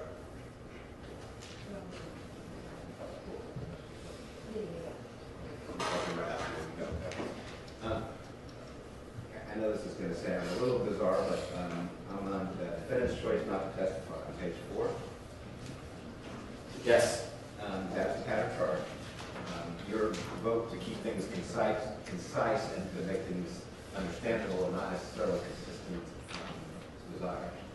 And I don't know if you ever listened to Mr. Rankin's breakdown, but this concrete case that he reported about discussed how the jury deliberated, and they understood this charge very well, and they knew that they were not allowed to consider it, but they sure as hell were allowed to discuss it. And that's what they did. The jury reported back to the press later. They spent a lot of time talking about the fact that the defendant didn't testify. They just knew that they couldn't consider it in their verdict. So I'm going to ask you to add a clause that says, when, as here, the defendant chooses not to testify, you may not consider that decision or even discuss this matter in any way in reaching your verdict. They can't discuss it. It's an absolutely true statement. They're all sitting over there shaking their heads as if it's perfectly okay to talk about it. Hypothetical. Well, the defendant, I'm now a juror deliberating. The defendant said X, Y, or Z. Oh, the defendant didn't testify. No, I'm not saying he testified, but according to Danny Joe Carter, he said X. Is that a violation? Is that considering his testimony? I completely lost that. It's the exact same concept as what's in here. Not only can you not consider it, you can't discuss the fact that he did not testify. But I can't understand why your hypothetical is any different than what's already there. It just adds to the word consider. I understand what your request is. I'm just trying to understand. Of course they can discuss the fact of what Mr. McIver said to Danny Joe. Of course they can. They just can't discuss the fact that he didn't testify. Okay. Mr. Abate, your thoughts on that? I would disagree. I think the charge is appropriate as it's written. The pattern charge is appropriate as it's written. Well, why not be more specific with the jury that by consider, that also means discuss? I think it adds unnecessary or additional language that is not necessary. I think it's clear as it's written, and I think by adding the language that Mr. Samuels is asking the court to add could actually create some confusion, as Your Honor has kind of pointed out through the discussion we had with Mr. Samuels. Well, according to the podcast, I think this is the trial where the editor of the AJC was a juror. There was a particularly good segment of the podcast about jury questions. Put it aside. Yeah, and I commend that to all the doubters. Jurors talk about it, apparently. Should they? Because if they shouldn't, then why not add consider includes discussing? Well, all I would say to the court in response is that was that jury, this jury, and they have followed every instruction, as we know, that Your Honor has given, so I don't see why they wouldn't follow the instruction as the pattern, as a bunch of judges have created the patterns, have written it. Okay, That's my response, so. all right.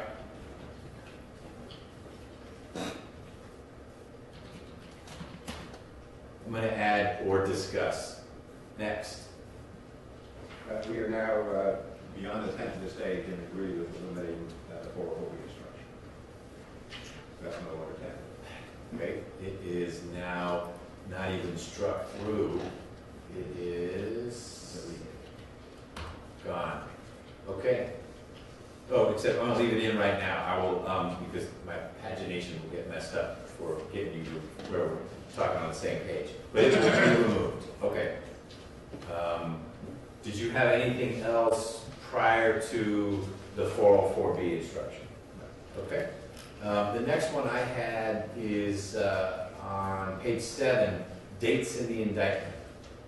I haven't heard there being lots of confusion about things, and it may have related to count 6 or 7, but those are both gone.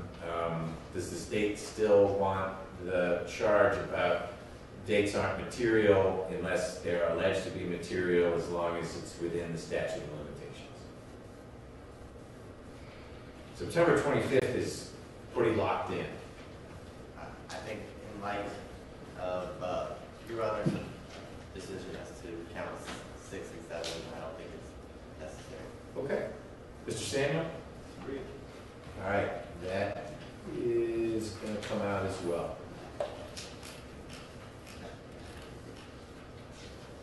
The next thing I have is page 11 to 12, contributing to the death of another. Is that jumping past? Oh, yeah. Okay, let's go to whatever comes after dates in the indictment from the defense side. The next instruction is peculiarly inapt. Accident? In this case. It's because of the use of the term criminal negligence in the accident instruction and how confusing that is, because it would lead a jury to believe that if there was criminal negligence, you can find them guilty of murder. What this instruction does, because of the placement of it, first of all, I think the accident instruction ought to be after the murder instruction. But even wherever it is, accident is the defense to malice murder. It arguably is a defense to felony murder.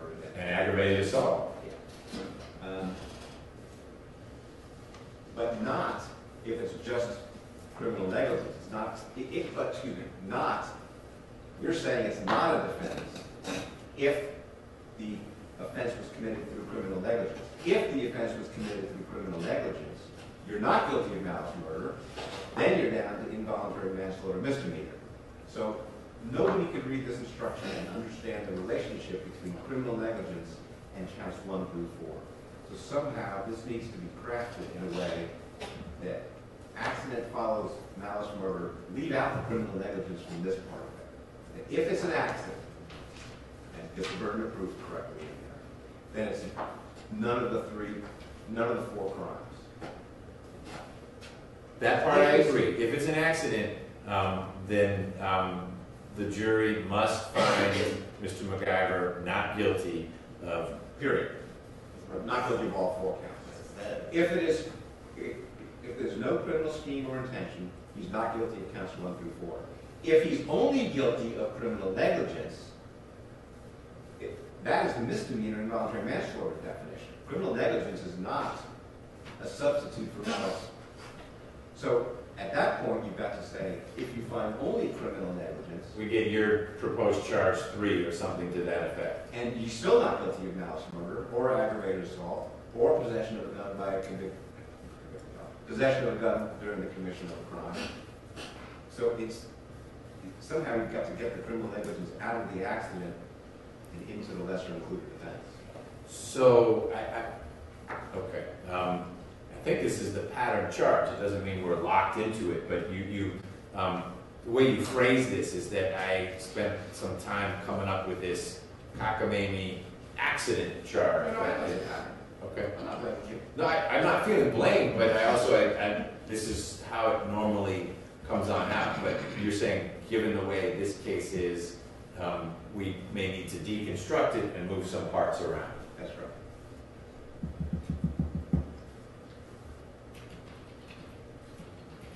I mean, frankly, I don't know if this structure could ever be appropriate for malice murder case.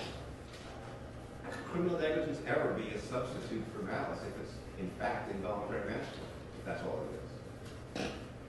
But it's certainly not an argument. How, I'm not disagreeing with maybe the need to parse this out.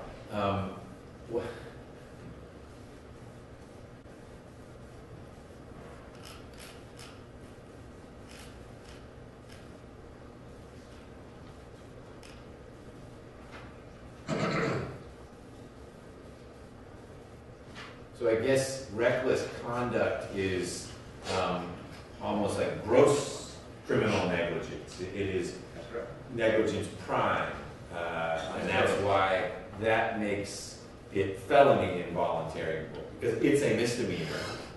The commission of that misdemeanor would turn things into felony involuntary manslaughter. Exactly. Whereas criminal negligence It's misdemeanor involuntary. is okay. Mr. Abate,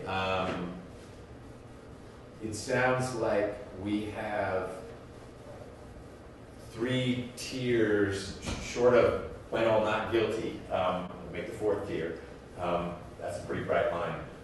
We have 3 tiers of potential culpability. If the jury were to find that Mr. McIver were merely criminally negligent for holding a loaded gun pointed at his wife's back in a car, then we'd be talking about misdemeanor involuntary manslaughter. If it is in fact reckless conduct, then it's felony involuntary manslaughter. And then if it was an intentional act, then it's as charged. It does seem like I need to massage the accident charge a little bit so that the jurors don't see a finding of criminal negligence as, if it was sort of a flow chart, criminal negligence leads to malice murder, because it doesn't. Do you agree with that? Actually, yes, I do agree with that. Okay. And the second paragraph is part of the problem as well. The second paragraph being the definition of criminal negligence. Exactly, which is the same definition we offer, but it's in a completely different context. When you say a different context, meaning where it's like physically it's context. As your point isn't the language, it's just when you stick it right there, It's in our request number 3. yeah, I see it in 3. Okay, so I need to restructure. So your objection is not to including accident. trust. And you are acknowledging that if accident is in there, then at least based on the evidence of record, there ought to be what I'm going to call for shorthand misdemeanor involuntary as a lesser included. We can get to reckless and felony involuntary in a minute, but that misdemeanor involuntary is sort of part and parcel of accident. It won't be in the charge, but it's not the case that the only option for the jury, given these facts, is it's either an accident or an intentional murder. Exactly. Okay. I think your flow chart is right. I haven't quite figured out how to restructure this, and I'm sorry, maybe I should have before now, but I will. I'll propose something before Monday morning, but you're right. Somehow this has got to be restructured so the jury understands exactly what you're saying, and it's not necessarily going to be concise. No. Understandability trumps concision. Exactly. I'll say it comes out ahead of concision. Thank you. Slang bag liar. You get $100. Adam's gonna pay up. I didn't respond to the email. All right. So I will take a swipe at putting accident in a different part of the charge so that there's murder, felony murder, accident, misdemeanor involuntary, and felony involuntary, all in the same little area. And then we'll need to work through that again. But what I'm not hearing is an objection to the inclusion of any of those charges. It's more structuring and delivery. Is that fair? It's more than fair. It's exactly right. Okay. Mr. Abate, you agree? As I added sua sponte that felony involuntary and reckless conduct got in there. Neither side asked for that. But that is, I believe, a very reasonable interpretation of the evidence in this case, and it ought to be included. Does the state have any objection to the inclusion of the felony involuntary manslaughter and reckless conduct? No, we'll leave it to discretion, Your Honor. Okay. What else, Mr. Samuel, before we get to contributing to the death of another? On 10, you didn't define assault. I think the law requires you to just, in an aggravated assault case, you have to explain what an assault is.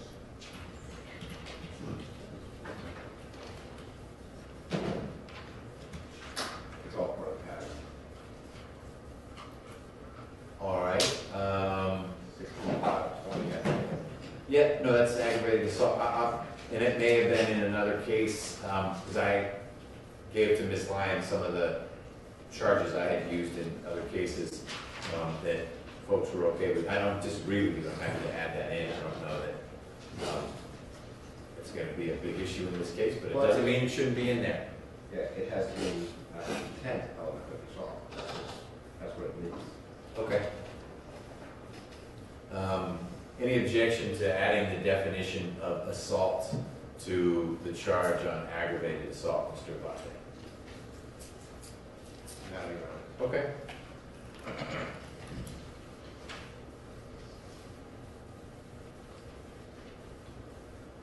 It's going to be an interesting verdict for him. All right, now contributing to the death of another?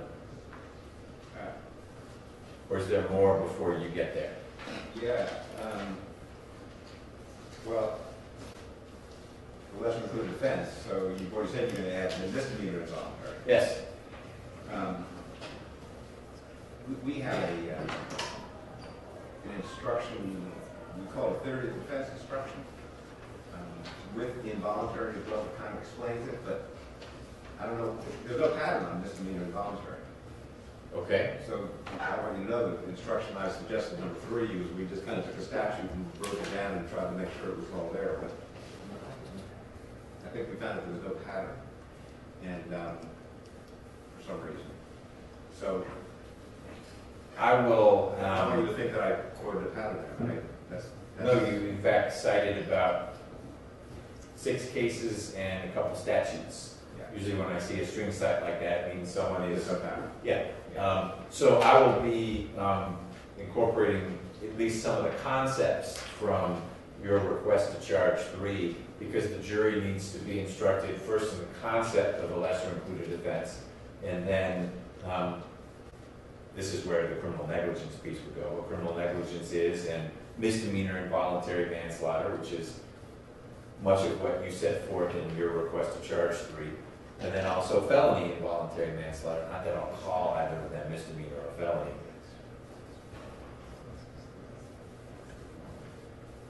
So assuming that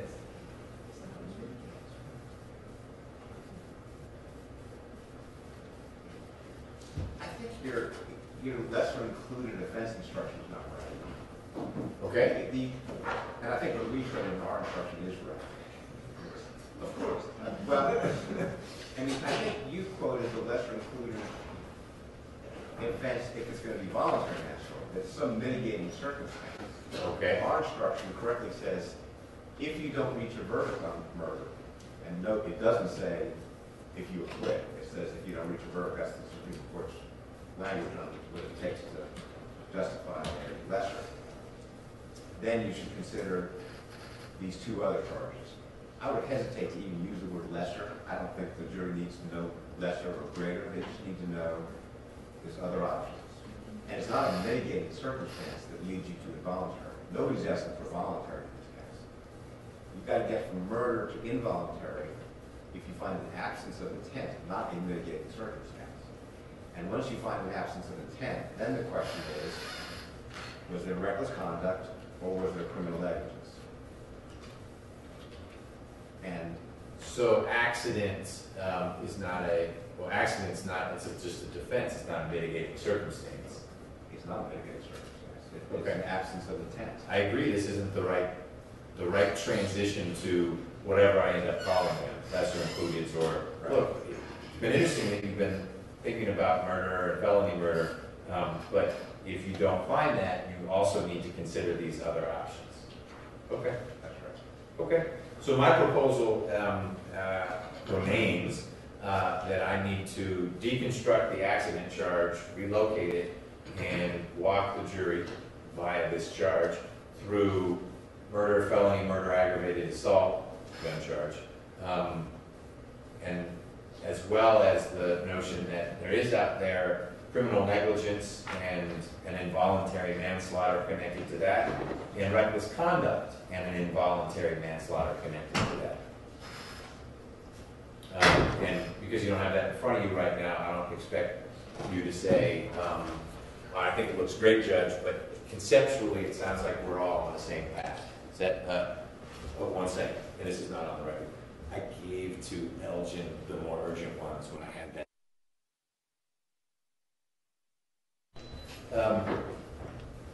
So I will get to you all something by Monday morning as well. You're welcome to draft your own and see how they compare, but I need to take the pen on this as well.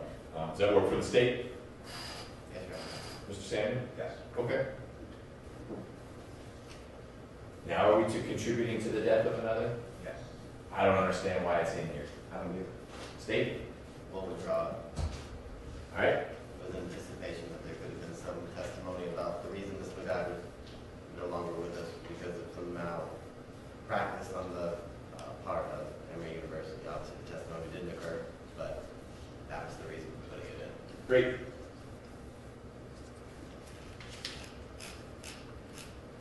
I don't have any other questions or concerns. Well- Mr. Samuel, I'm sure you can make up for that lack on my part. I'll point out the things you missed. On page 12, the next instruction, you can't have possession of a firearm during commission of a felony for the misdemeanor involuntary. So you're going to have to, once you add misdemeanor involuntary, you're going to have to tell the jury you've now finished completing your evaluation of 5 different crimes. Only 4 of them would support the firearm charge. Murder, felony murder, ag assault, and felony involuntary. And I have to tell you, we are still doing research on whether the firearm count can tie back into a lesser included as opposed to a charge of offense. All right, same question, I don't know the answer to that. Neither do we. It certainly can't get tied into criminal negligence, because that's a misdemeanor. It has to be a felony. So we are still trying to find the answer to that question. Okay. We started research on it 2 weeks ago, and then got interrupted and moved somewhere else. So we've got to get the answer to that. I'm sorry someone interrupted. Yeah. But for sure, it can't be linked to the misdemeanor, and the jury can't be told one's a felony, one's a misdemeanor. You just tell them. Right, so what I envision, and this is tentative, and it may all come out if in fact you can't predicate that type of firearm charge on a lesser included. I don't know why that would be if the lesser included is a felony, but you might as well look. Might as well. And object if there's no law. Of course, and preserve it, and make new law. Right. Murder, felony murder, involuntary manslaughter based, well, but I'm going to tell them that that's a felony. I have. Yeah, you don't have to, and you're not supposed to. You're not supposed to tell the jury one crime is a felony and one's a misdemeanor. I guess I do all the time, but if it's in the context of there are only felonies in the indictment, what's the difference? But here, there's a big difference that they need not know about. I appreciate that. That's right. Okay. So we'll have to name the involuntary manslaughter options, A and B, or Well, I suspect it's going to be along the lines of involuntary manslaughter based on criminal negligence, involuntary manslaughter based on reckless conduct. Because I'm going to be emphasizing, in a bad way, but distinguishing them. Criminal negligence, reckless conduct. right. So,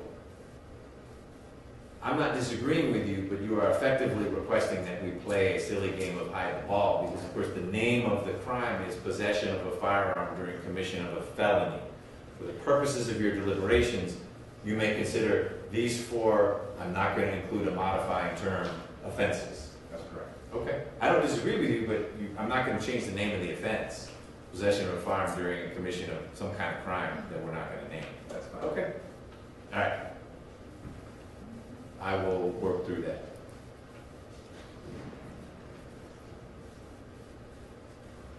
And then influencing a witness.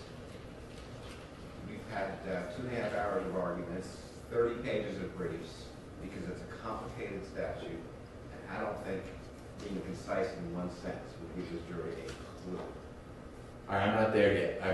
I've heard everything you said, so maybe we'll do 2 sentences, but I'm cleaning up this other thing.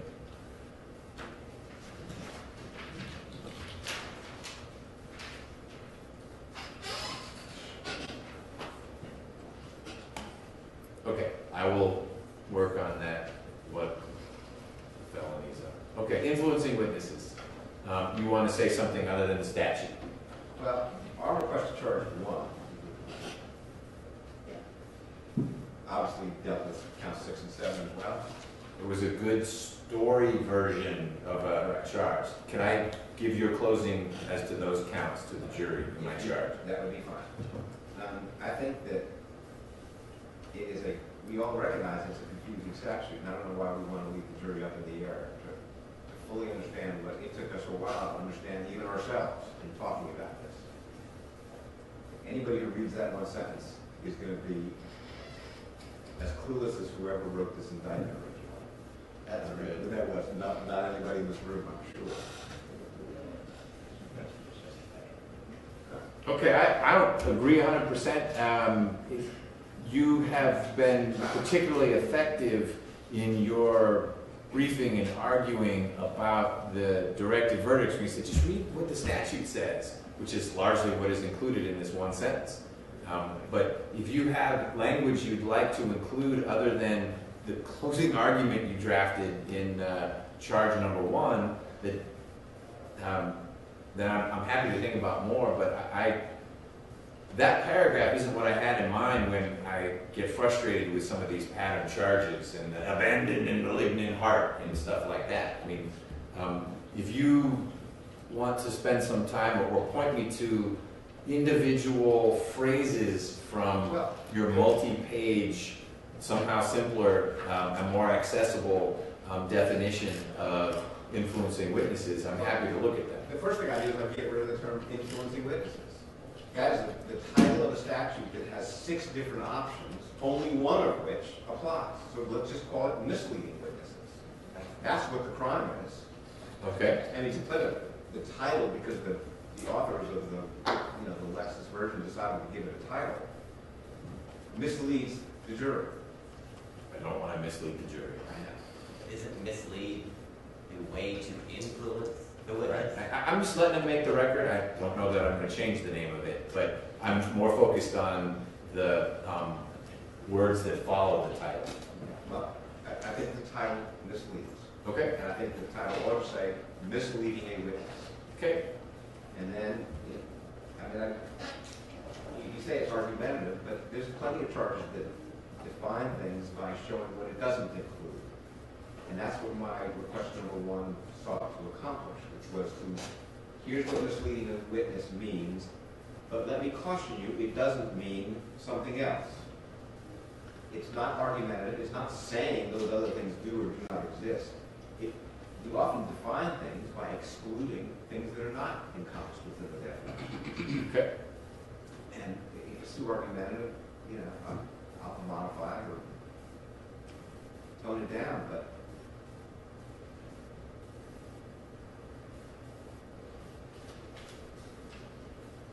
It's usually, it's not always, but it's usually a clue that if you have to say in a jury charge, in other words,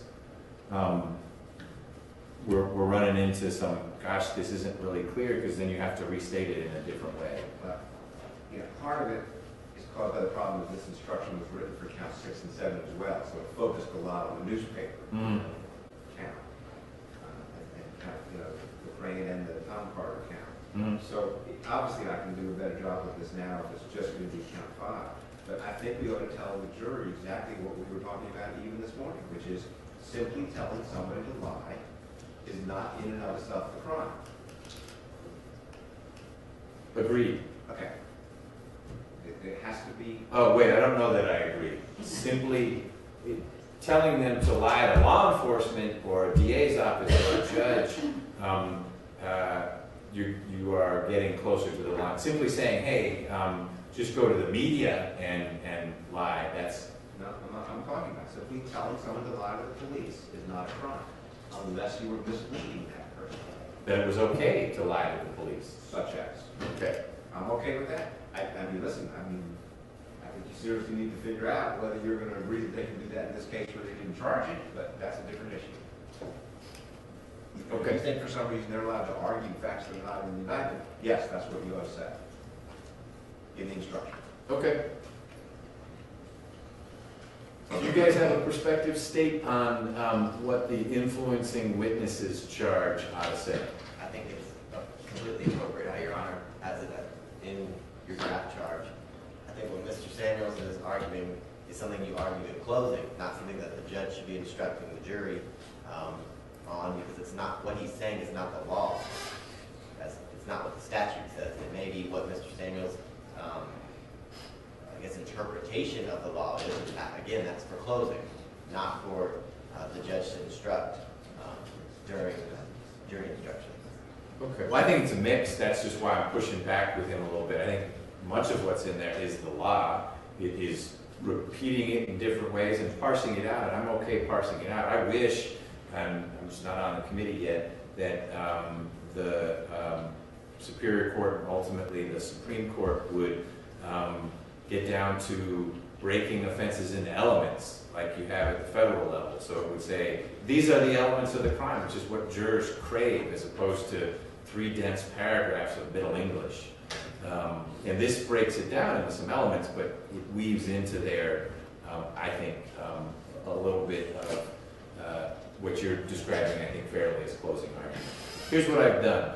I have made a note with a question mark whether I should expand on the influencing witnesses instruction that's in there. I think it is sufficient.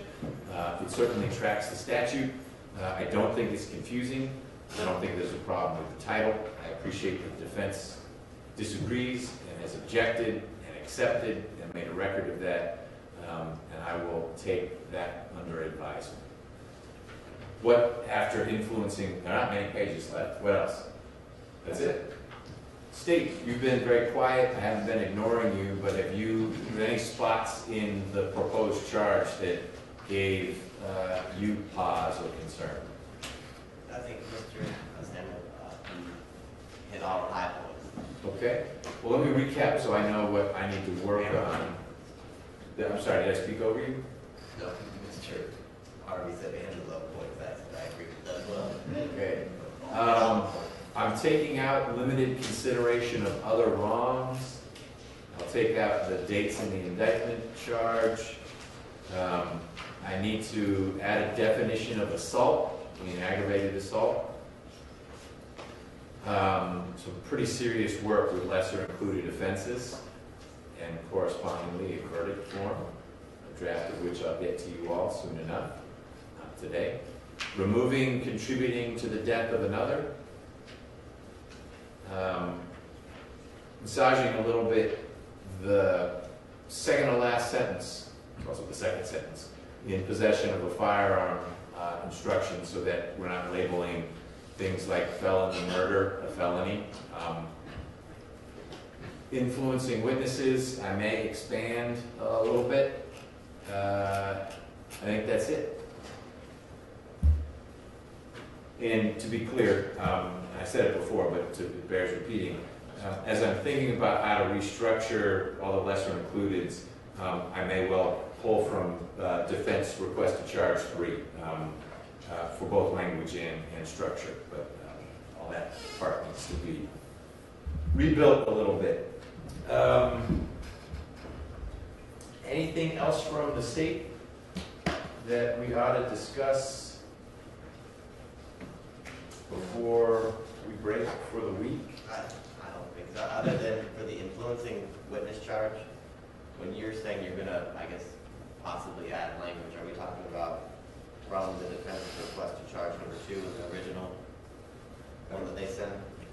I think it would be number 1, but it wouldn't so much be saying, I like that sentence. I just will read through it, and if I feel like there is something in there that helps better explain what the offense is all about, I might include more in what I think is both concise and accurate that's already in the charge. Okay, I was just curious, because the defense request to charge number 2 underneath 1 also deals with the same 5 and 7, and that one it says in the defendant's theory of the defense is that he did not intend to mislead. I don't think Right. the judge... I have not ever, and doesn't look like I will this time, have a charge about the defense theory. It's like I'm not interested in sharing with the jury what the state's theory is. And I assume that I was making sure that that was not where Your Honor was potentially going to be pulling language from charges on your phone. No, sir. Mr. Rucker, anything else? Okay. Anything else from the defense? No, for the record. No? No. Okay. If something comes up with plans for the jury view that I could help resolve, just shoot an email out to everyone, even if it's over the weekend, because I understand it may involve doing some work over the weekend to try to sort all that out. I'm happy to help. Otherwise, I'll see everyone around 9 a.m. Monday morning. State, you're going to have the few witnesses that you mentioned. Obviously, you're not bound by just those 3, but you heard me tell the jury that closing start Tuesday morning. So you proceed at your own peril. And we'll go from there. Is Lion anything else? You mind not? I'm good.